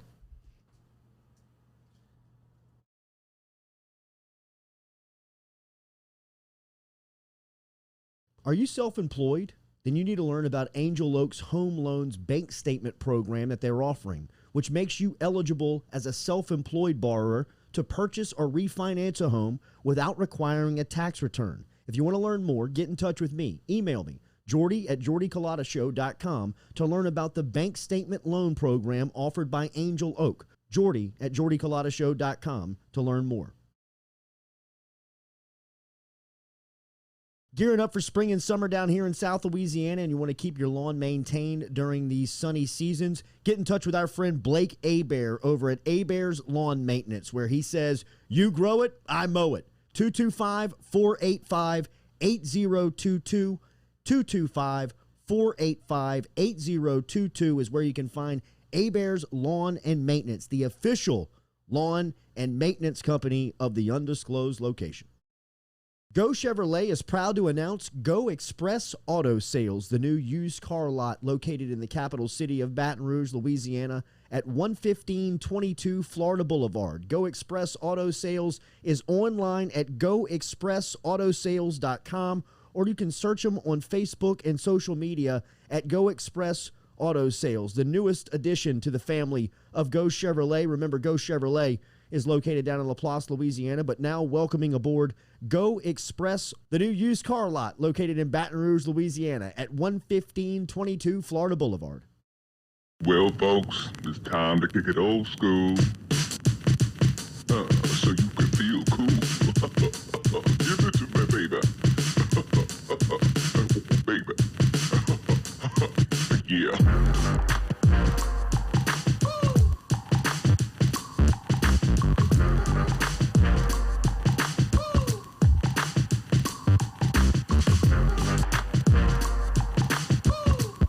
Welcome back in here to the Jordy Culotta Show, presented by Go Chevrolet. Stick around. John Peterson will stop by. Peterson will catch us up on the For the People podcast. Very comfortable in his own skin. Absolutely. Love a guy. Absolutely. Fits in well in the Jordy Culotta Show. He does. As we will talk to him coming up here in a couple of minutes on the Jordy Culotta Show. Appreciate Doug Thompson. Appreciate Will Wade. Appreciate Derek Stingley Jr. Senior for stopping by here on the Jordy Culotta Show. You'll have a chance to see Junior and the rest of the LSU football team this Saturday as the Tigers play their annual spring game, L Club spring game that will originate from Tiger Stadium. I'd imagine that you'll be able to catch that on SEC Network. I don't know what the capacity is going to be in-house, but at least one. I'll be there. Yes. At least one. We will let you know. A-Rod and J-Lo update? Well, I don't think there's a J-Lo update. There's an A-Rod update because he bought the, Timberwolves? Well, I think the update is that J-Lo's not involved. In the buying of the Timberwolves? I mean, I'm gonna go buy yes, that's right. Will she be on You the want to publicly sidelines? dump me? Okay. I'll get back into the news. I'm going to get a basketball See team. how long this money is? Yeah, that's right. What's his connection to Minnesota Timberwolves? Nothing. Like, Nothing. So- it is a pro franchise that is for sale. That's it? A-Rod That's has been why? trying to get into sports ownership now As for we all years. okay. He was outbid and outdone in his first try by his nemesis, his arch nemesis, Derek Jeter, as Jeter got the Florida Marlins right under Alex Rodriguez. Rodriguez considers himself as a South Florida native, a Miami native. He almost has taken ownership of the Miami baseball program. I mean, he kind of like considers it one of his pet projects, as he was donating and giving a ton of money to the Miami baseball program. And a lot of people believed that he was trying to make inroads to buy the Florida Marlins when they came for sale a couple of years ago. Rodriguez put together a buying group. Derek Jeter put together a buying group. Those guys went head-to-head, much like they did their entire career, and Jeter won. Jeter was able He gets shortstop, he got shortstop. He gets the Marlins. Gets everything. Gets the Marlins, and then and so 2 weeks ago the Mets are for sale. Alex Rodriguez is one of the top lines as the buyers on potential purchasers of the New York Mets. And that deal falls through. They go in a different direction, and they bought sell. the Mets? I don't know who bought them. Cohen. Was it Cohen who bought them or sold them? I think he bought them. He bought them. Yeah, that's who the bought them. hedge fund. Yes. Yes. We were looking at it a couple weeks ago. That's right. I think he just has unlimited money. Yeah, he's billions and billions, hundreds of billions I of think he's dollars like- in the hedge fund world. He's like and 5 times richer than the next Major League Baseball owner, which is, I mean, they're all as rich as you can possibly be. And then you have the Amazon founder is trying to get in the space of buying an NFL franchise. yes, So yes. So there's there's just unlimited money, always wants to make more money. So he might move the team to Seattle, rumor has it? Well, there is. You're talking about Jeff Bezos in the NFL. Yes. I mean, Bezos is trying to do everything to be with the NFL. He wants the streaming. He wants a team. He wants to buy the league. There is reports that the Minnesota franchise is in trouble, and it's as far as the relationship with the city. And he has discussed keeping the Timberwolves in Minnesota with new ownership, and this is the current owner of the Timberwolves. Glenn Taylor is the current owner, and he is really looking for the next buyer to be committed to keeping the team in Minnesota. Obviously, Rodriguez has ties to Seattle, as he started his Major League Baseball career with the Mariners. Seattle has been without a team now for over a decade when the Supersonics were closed up and moved to Oklahoma City.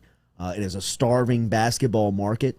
It is from all accounts, when I think this is all markets, but when the team is competitive and when the team is good, they are going to support their basketball, and they did that for decades up in the Seattle area. But as far as A-Rod is concerned, he's just trying to get into sports ownership space, into the space. Remember, Mark Cuban went through a hell of a time before finally landing on a franchise that he could buy. He tried to buy the Pittsburgh Pirates.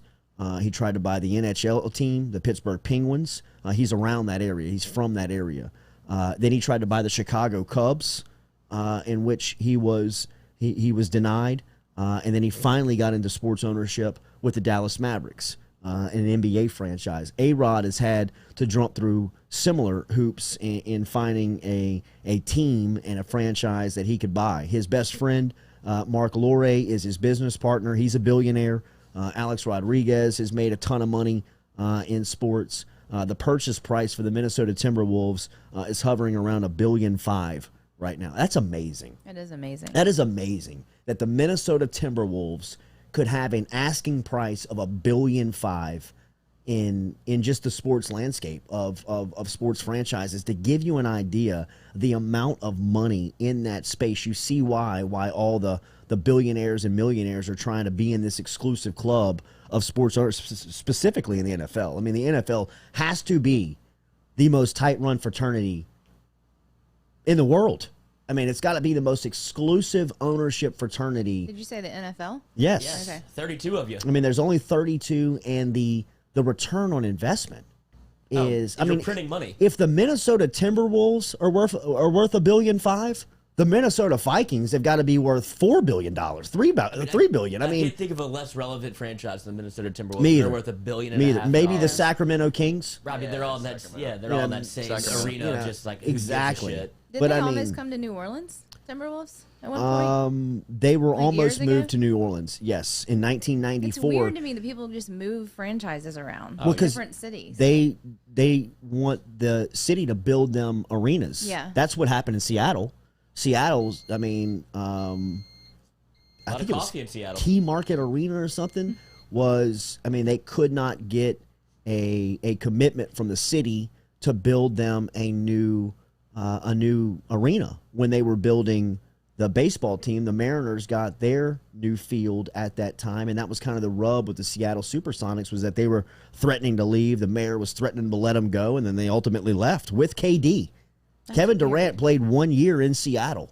I mean, his rookie year, he was a Seattle Supersonic. And then his second season, the franchise moved from Seattle to Oklahoma City, and he became the face of the face of the state. He became the face of the franchise, almost the face of the league at that time. But yes, Seattle was, I mean, that's who drafted Kevin Durant. But back in 1994, Glenn Taylor bought the Minnesota Timberwolves, and there was a lot of discussion that was going to move at that time, that Minnesota was going to move to New Orleans, because New Orleans was trying to get back into the NBA space. I mean, remember, they had the New Orleans Jazz with Pistol Pete and lost the Jazz that ultimately ended up in Utah, and really had been trying to get back into the NBA ever since then. I think but they should move to Seattle. Minnesota? Yeah. Yeah, Why not? why not? I mean, How much do you more think? fun in How Seattle, much do you right? think Glenn Taylor paid for the rights to the franchise? He's going to sell it for $1.5 billion in 2021. In 1994, I'd be willing to bet that he bought it for $20 million. 90. $90 million. 90. Nice return on investment. Always kind of curious to find out what happens to like team history when this kind of thing happens, because like Cleveland, moving to Baltimore and then a new franchise starting. So Baltimore is technically Cleveland, Right. But Cleveland has Cleveland's history. That's kind of a confusing way to say it. But what would you do about Minnesota's team history if they move to Seattle and become the Sonics? Well, it's the same thing from Charlotte to New Orleans. Charlotte Hornets are the New Orleans Pelicans. The history of the Charlotte Hornets is in the New Orleans Pelicans media guide. Yeah, are you The saying they'll move and be the I'm Sonics just confused, though, like- and like- not the Timberwolves? Yeah, if so they move. They would move and become the Sonics. They're So not. they would not be the Seattle team Timberwolves. is not becoming anything other than the Sonics. No, they're not going to be the Seattle Timberwolves. Yeah, so like Why? the Why not? Well, I mean, they But might then- have to go through that for a certain amount of time, like the Pelicans did. Dude, we should buy the Like the Supersonics Hornets name. did. Y'all, we just think We we're should going to buy the them. Supersonics name right now. We should make a website Buy and it. buy it. my Do it. question is Do like it. what so say whatever happened in 1986, whenever the Timberwolves did something in '86 Yeah. and the Sonics did something in '86. It'll always be recognized. Who did it? What well, franchise well, did now it? Seattle's history is recognized in Oklahoma Yeah, City's that's true. Yeah, you're right. book. So I mean, once this Minnesota franchise, if they move to Seattle, day one of their history begins on the day that they open up their doors. You know, It's I just mean, weird because Baltimore did the opposite. So it's weird to think about what would, because Cleveland has the old Browns history, right? right? Yeah, Exactly. So like, I don't know. Yeah, it's just. I mean, it's Weird thing to think about. I'm Well, just I mean, curious that's about you know, it. it's, Who has to do that Wikipedia page? What a disaster. That's really what my mind's going to. Yeah. It's like, what is the history book saying? Remember, Daily, we're brought to you by Falaya Real Estate. Get in touch with Barrett Blondo, our friend over there. You can call him this morning at 225-939-6153, or you can visit him online at falaya.com. Remember, if everything else is changing, isn't it time technology has made buying and selling a house easier and a whole lot cheaper? Well, they have. Introducing Falaya. From virtual tours to push-button offers, Falaya is redefining how real estate is sold. For more information, visit falaya.com or download the Falaya app today. Are you looking to sell your house this spring? If you're thinking about that, trying for sale by owner, then you need to check out Falaya. Listing plans start at just under $400. You can Sell your house by yourself. Save thousands with Falaya. For more, visit Falaya.com or download the app today inside your Google and Apple stores. Falaya.com. Get in touch with Barrett Blondo. All right, a great new podcast is For the People that is hosted by former LSU All-American golfer in John Peterson. Peterson at one time held the 54-hole lead in Augusta. We will talk to him about some of that pressure, and we will talk to him about life right now, as it seems like things are pretty cool for our guy JP, man. Things some scratch out there. Things are going good. We're going to come back and link up with John Peterson next here on the Jordy Culotta Show.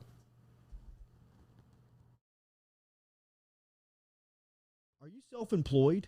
Then you need to learn about Angel Oak's Home Loans Bank Statement program that they're offering, which makes you eligible as a self-employed borrower to purchase or refinance a home without requiring a tax return. If you want to learn more, get in touch with me. Email me, Jordy at jordyculotta.show.com, to learn about the bank statement loan program offered by Angel Oak. Jordy at jordyculotta.show.com to learn more.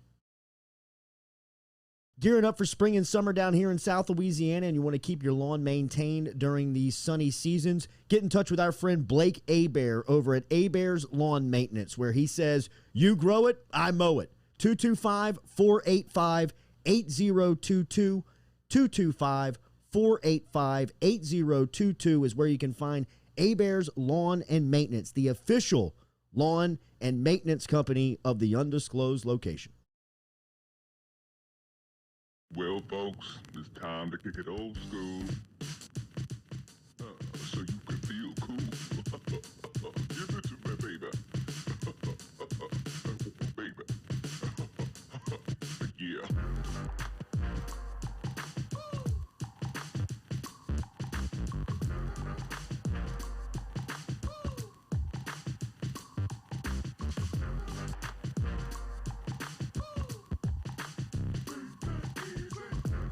Welcome back here to the Jordy Culotta Show. Appreciate everybody stopping by. Will Wade, LSU head basketball coach. Derek Stingley Sr. talking LSU football, and Doug Thompson on the LSU baseball program. But really, we've been looking forward to the last guest, John Peterson, who is the 2011 national champion, PGA Tour co-host of For the People podcast. If you have not checked it out, people, it is a great listen. As I was listening to the latest that was updated and uploaded over the weekend at the For the People pod. I asked John, the former LSU golfer, if he had time to join us at 8:45 this morning. He hit me back. Damn, bro, that's pretty early. I was like, yeah, man, I know. I feel you. My bad. But come to find out, he's in the carpool line right now over in Texas. My boy is doing dad things here on this Monday morning. Good morning, man. How are you? Good morning, Jordy. We're dropping I got a 2-year-old and a 3-year-old in the back, so if they start making any noise, it's all good. I'm sorry. I'm sorry in advance. It is all good. It is all good. Masters weekend in the take me back to your experience. I know you've talked about this 10 million in one time, so I'm sorry to open up with an unoriginal question, but just holding the lead in that tournament like you did going into Sunday. We saw some people just kind of fall around the leaderboard yesterday. What is that feeling like? Do you sleep? What is that? Can you take me back to that time? Yeah, it's one of those deals. There's only been one guy in the history of golf that has been an expert at sleeping on the lead, and that's Tiger Woods. I mean, there's nobody. They can tell you they weren't nervous. They can lie to you all they want, but the fact of the matter is, you're on the biggest stage in the world. There's 50 million people watching you. You know that going into it. You're going to be nervous. You're going to be anxious. It's one of those deals that you play your whole life for, and you work your entire career to be in that situation, so you're ready for it. But at the same time, you're shaking in your boots. Mm-hmm. Who do you look at when you're going into that experience? What is your motivation? What is your single thought when you're approaching the tee on a day like that, where you're playing with that amount of pressure? Where is your headspace? So when I played the Masters in 2013, I was the first tee time off behind Arnold Palmer, Gary Player, and Jack Nicklaus. Jesus, man. So I'm sitting there on the putting green, hitting some practice putts, And there's thousands of people around that tee. A lot of people come just to see those three guys. And so I got to have a front row seat to that. They had that big boom camera over the entire crowd. I was the first tee time after them, so I got to stand right there as the first guy watching it and just kind of take it in. But yeah, the mindset when you're in the lead going into a tournament as big as the Masters. I've never led the Masters. I've been in the second to last group of a U.S. Open on the weekend. That's a similar feeling. And then the National Championship. Yeah, I slept on the lead there. At the time, it was easily the biggest accomplishment of my golf career. And no, I didn't sleep a minute that entire night. What did you think from I guess when you look at the accomplishment of Matsuyama and what he accomplished really for a country, as somebody that has played in that field and has played alongside him, what were the feelings in watching him win? If I'm being completely honest with you, I fell asleep twice yesterday during the back nine of the Masters because it was just so boring. I mean, he took all the emotion out of the entire tournament. It was just 5-shot lead on the back nine. Yeah, at the same time, he's doing it for an entire country, so it's really cool. But, man, it was not exciting until the last three holes when he souped it on 15 and bogeyed probably the easiest par 5 out there. And then he bogeyed 16 and started to get a little interesting. But, yeah, I mean, it was pretty boring until the end. And all the emotion at the end when he put on the green jacket, you could just see it in his face that he knew he did something special for the entire country of Japan. And it was cool to watch at the end. But, yeah, man, until the last 3 or 4 holes, it was pretty boring, frankly, I thought. Right, and then what was Schauffele doing on 16? That's a hole that everybody's seen play out where people call almost, you can almost make birdie there routinely. And why is he trying to stuff it so close instead of kind of play it down and funnel into the hole? Yeah, I think he pulled the wrong club. That hole is one of those holes at Augusta where the wind can switch in a second. And he had an 8-iron, 184-yard 8-iron. When you're trying to fly at 178-ish, that's a long way to carry an 8-iron. And he was needing a little help. He didn't get it. And he said he flushed it. So, he flushed it right at the hole and it went in the water. So that's just one of those Augusta National gusts that you can't really plan for. You just hope it's there, and he didn't get it. So you heard him say when he took his drop for his second shot, or actually his third shot, that he got the gust and he hit it over the green and unfortunately made triple. But that's just one of those deals you can't control. You hit 2 perfect shots and walk off with a triple. You got any good Zalatoris stories? This guy became my favorite golfer over the weekend. I love how he's embraced the Happy Gilmore look. 24-year-old Masters rookie. You got any good stories on him? Guys, I don't think y'all realize how old I am. I'm not 24 years old anymore. I'm 32. We do have the same coach. My coach is in Dallas. I have to drive over to Dallas to see him, but Josh Gregory is his coach as well. All I can tell you is that guy has totally revamped his short game in the last 3 or 4 years with Josh. He's gone from being a pretty mediocre chipper and putter to, you saw the arm lock yesterday. They said it on coverage that he's trying to emulate Webb Simpson's arm lock technique, which, is probably the most fail-safe way to putt. If you don't feel like you're a good putter, go ahead and lock it in your arm and hit it. And that's really helped him a lot. And Josh has helped him with his short game tremendously in the last few years. And that's really all I know. I don't know him personally. He's just too young. I've been out. It'll be 10 years. I've been graduated from LSU, guys. Unreal, man.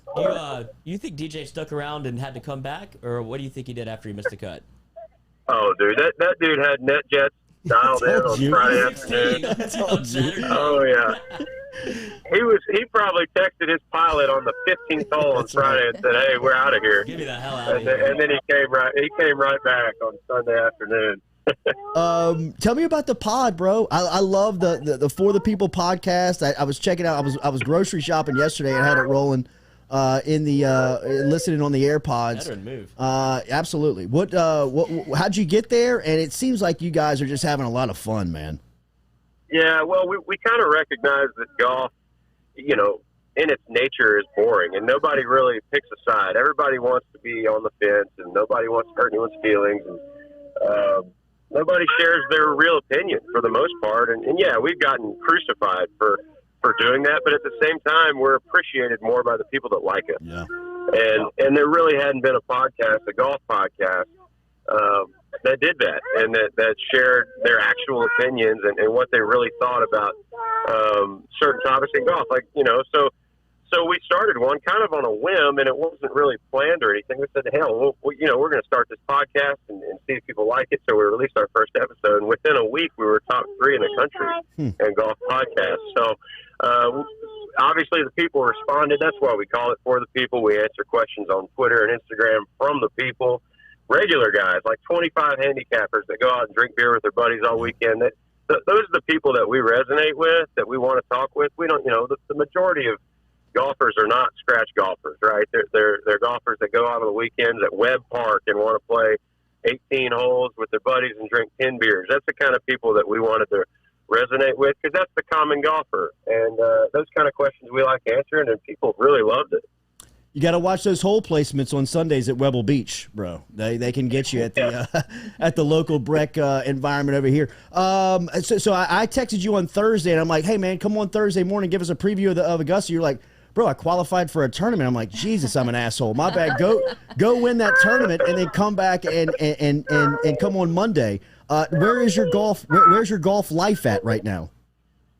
So we've been doing me and JJ Colleen, my partner on For The People. He's a TCU guy, All-American at TCU, played on the PGA Tour as well. We've been playing these 2-man best balls around Texas because neither one of us really, we both have kids and we both have lives outside of golf now, but we got the time to play these 2-day best balls where you drink beer, and it's very competitive. Like, you're in carts, but you're drinking beer. And these guys, they're former pros that like us, and you have to play good to win. We've been playing in Midland and San Antonio, and we won in Midland, and then we went down to San Antonio and finished 4th. We're playing these best balls, and yeah, I mean, I'm gonna play the occasional PGA Tour event here and there, but we're not doing it full time anymore. When did you decide to kind of let your personality show out on the tour? Like, of course, everybody gets there, they're a little buttoned up. When did you decide to kind of go mustache, visor, and kind of let your personality shine? Probably my 3rd year on tour, when I just stopped caring what anybody thought about me. And I could have done that at LSU, but they might have kicked me out. Hold on, let me drop my daughter off real quick. No problem. John Peterson dropping the baby off at school this morning here on the Jordy Culotta Show. Remember, we're brought to you daily by Go Chevrolet. Get in touch with our people over at Go Chevrolet, Lee Carney, Nick Richard, and the crew. They can get you into a brand new model. They can get you into a used model. If you want to shop them online, you can do that at GEAUXchevrolet.com. They're all over social media. And the newest used car lot here in Baton Rouge is Go Express Sales on Florida Boulevard that you can find there as the newest part of the Go Chevrolet family, online at GEAUXchevrolet.com. Is he back? Johnny? I'm back. I'm back. Yep. Nice. Yep. Now I got to drop my son off, so I got a little bit. Wow, not the same school. 2 schools. Yeah, well, it's the same school, but from all the COVID stuff, you got to drop one off at one side and then one off at the other side. Makes no sense. Here we go. So did anybody help you with that? Was anybody like, yo, bro, drop it? Who cares? Nobody cares out here. Just be yourself. Did anybody help you with that? It was kind of just me. No, not really. It was really just I was happier when I stopped caring about everyone else. Cared about me. So, but I've been to a lot of people. A lot of people don't like it when you speak your mind. They just don't. And they, but the people that love you will love you more. And that's kind of what I ended up doing. I just said to hell with it. I'm just going to be me and share my opinion. If you don't like it, that's fine. Unfollow me. Whatever you want to do. How you feeling about the Tigers going into 21? We got arrogant last year. Yeah. We got arrogant last year, and that's what led to a 500 season for us. But I like number one. I think number one's going to be a hell of a guy for us. And I don't know who's going to start at quarterback. I was going to ask you all that and see what y'all thought. I got Max Johnson. Yeah, I think so too. He just hadn't lost yet. I mean, he's a winner. He's a winner by nature. Well, I think in college football today, you want your quarterback to give you an option. You know what I mean? And I think he gives you the best option to run or throw it. I think they all bring a skill set that they can play, but I think Johnson's the best one out of all. It's the best quarterback room they've had since Null, Davey, Booty, or Jamarcus, Matt Flynn, and Ryan Perrilloux. I mean, they just have not seen a lot of talent like this at this position that they have right now.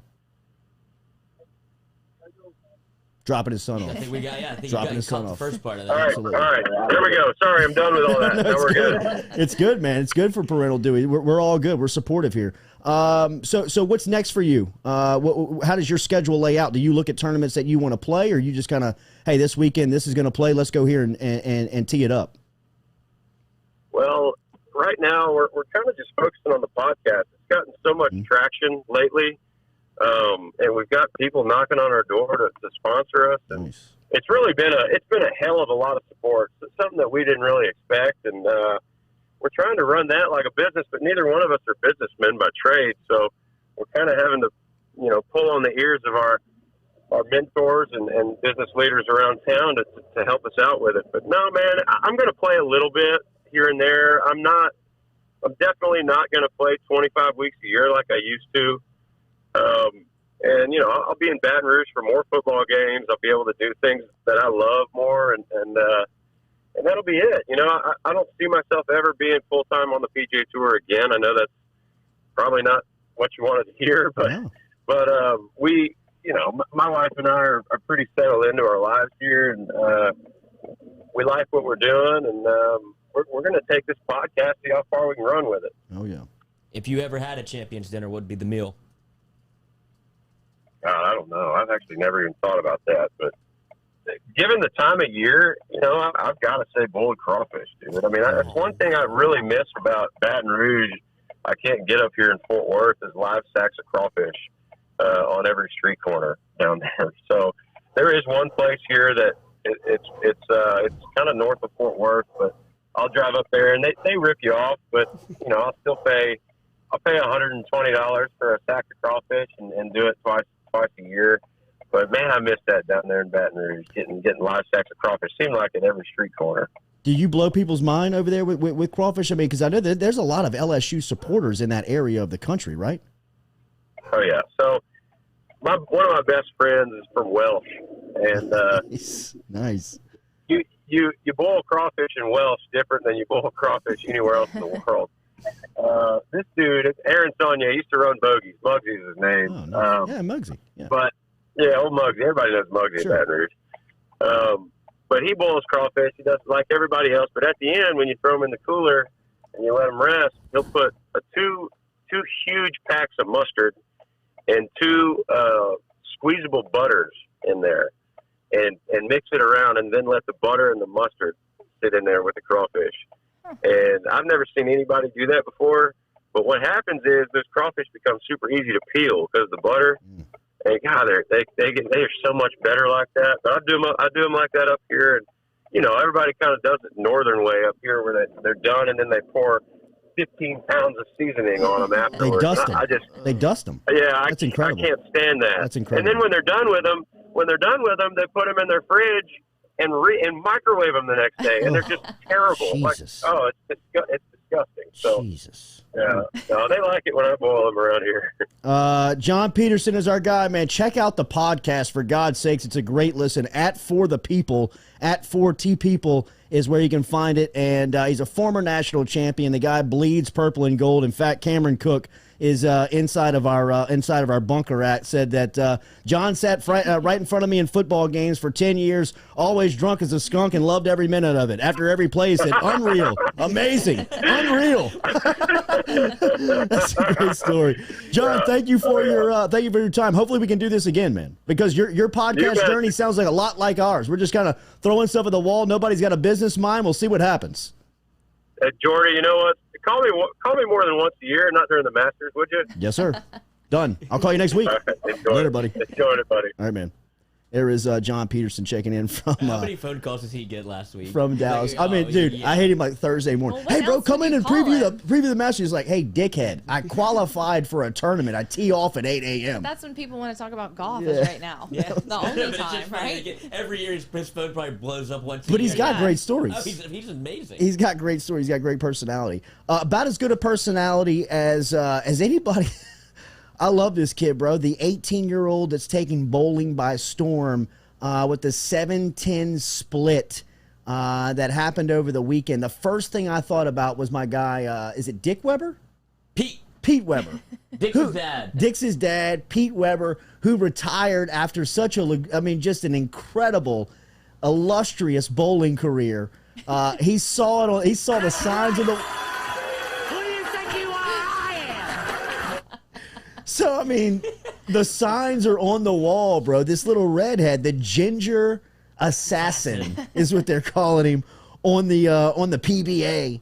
On the pro bowling circuit. That hair, though, y'all. That I mean, hair. you can tell by their reaction. You can tell it's a big deal. Wow, The newer? 7-10 I split. guess. To Going up who? It against hasn't been done on TV in 30 years. Wow. Look at the that first time form. since Look at the 81. form, Lefty. though. Lefty. Yeah, and that other arm is like bent around his Swings it. 91, sorry, 91.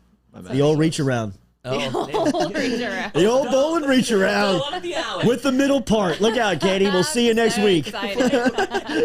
When's the last time you went bowling? You already know that story. You already know. my Oh bowling yeah, story. that's right. Been a We while. are a bowling podcast. I can't even remember the last time I went bowling. I really can't. High score You were threatening a Jordy Culotta show bowling Tournament? league. excursion. Just a trip. Excursion. Has Circle Bowl closed yet? I think it closed on April 1st. April I 1st. really did. Oh, we missed that. R.I.P. All right, everybody, have a good Monday. We're back with you tomorrow for Lizzie, Nikki, Katie, and the crew. Remember, check out the podcast at RMB Builders. Go Chevrolet drives us every day. Have a good Monday. We're back with you tomorrow.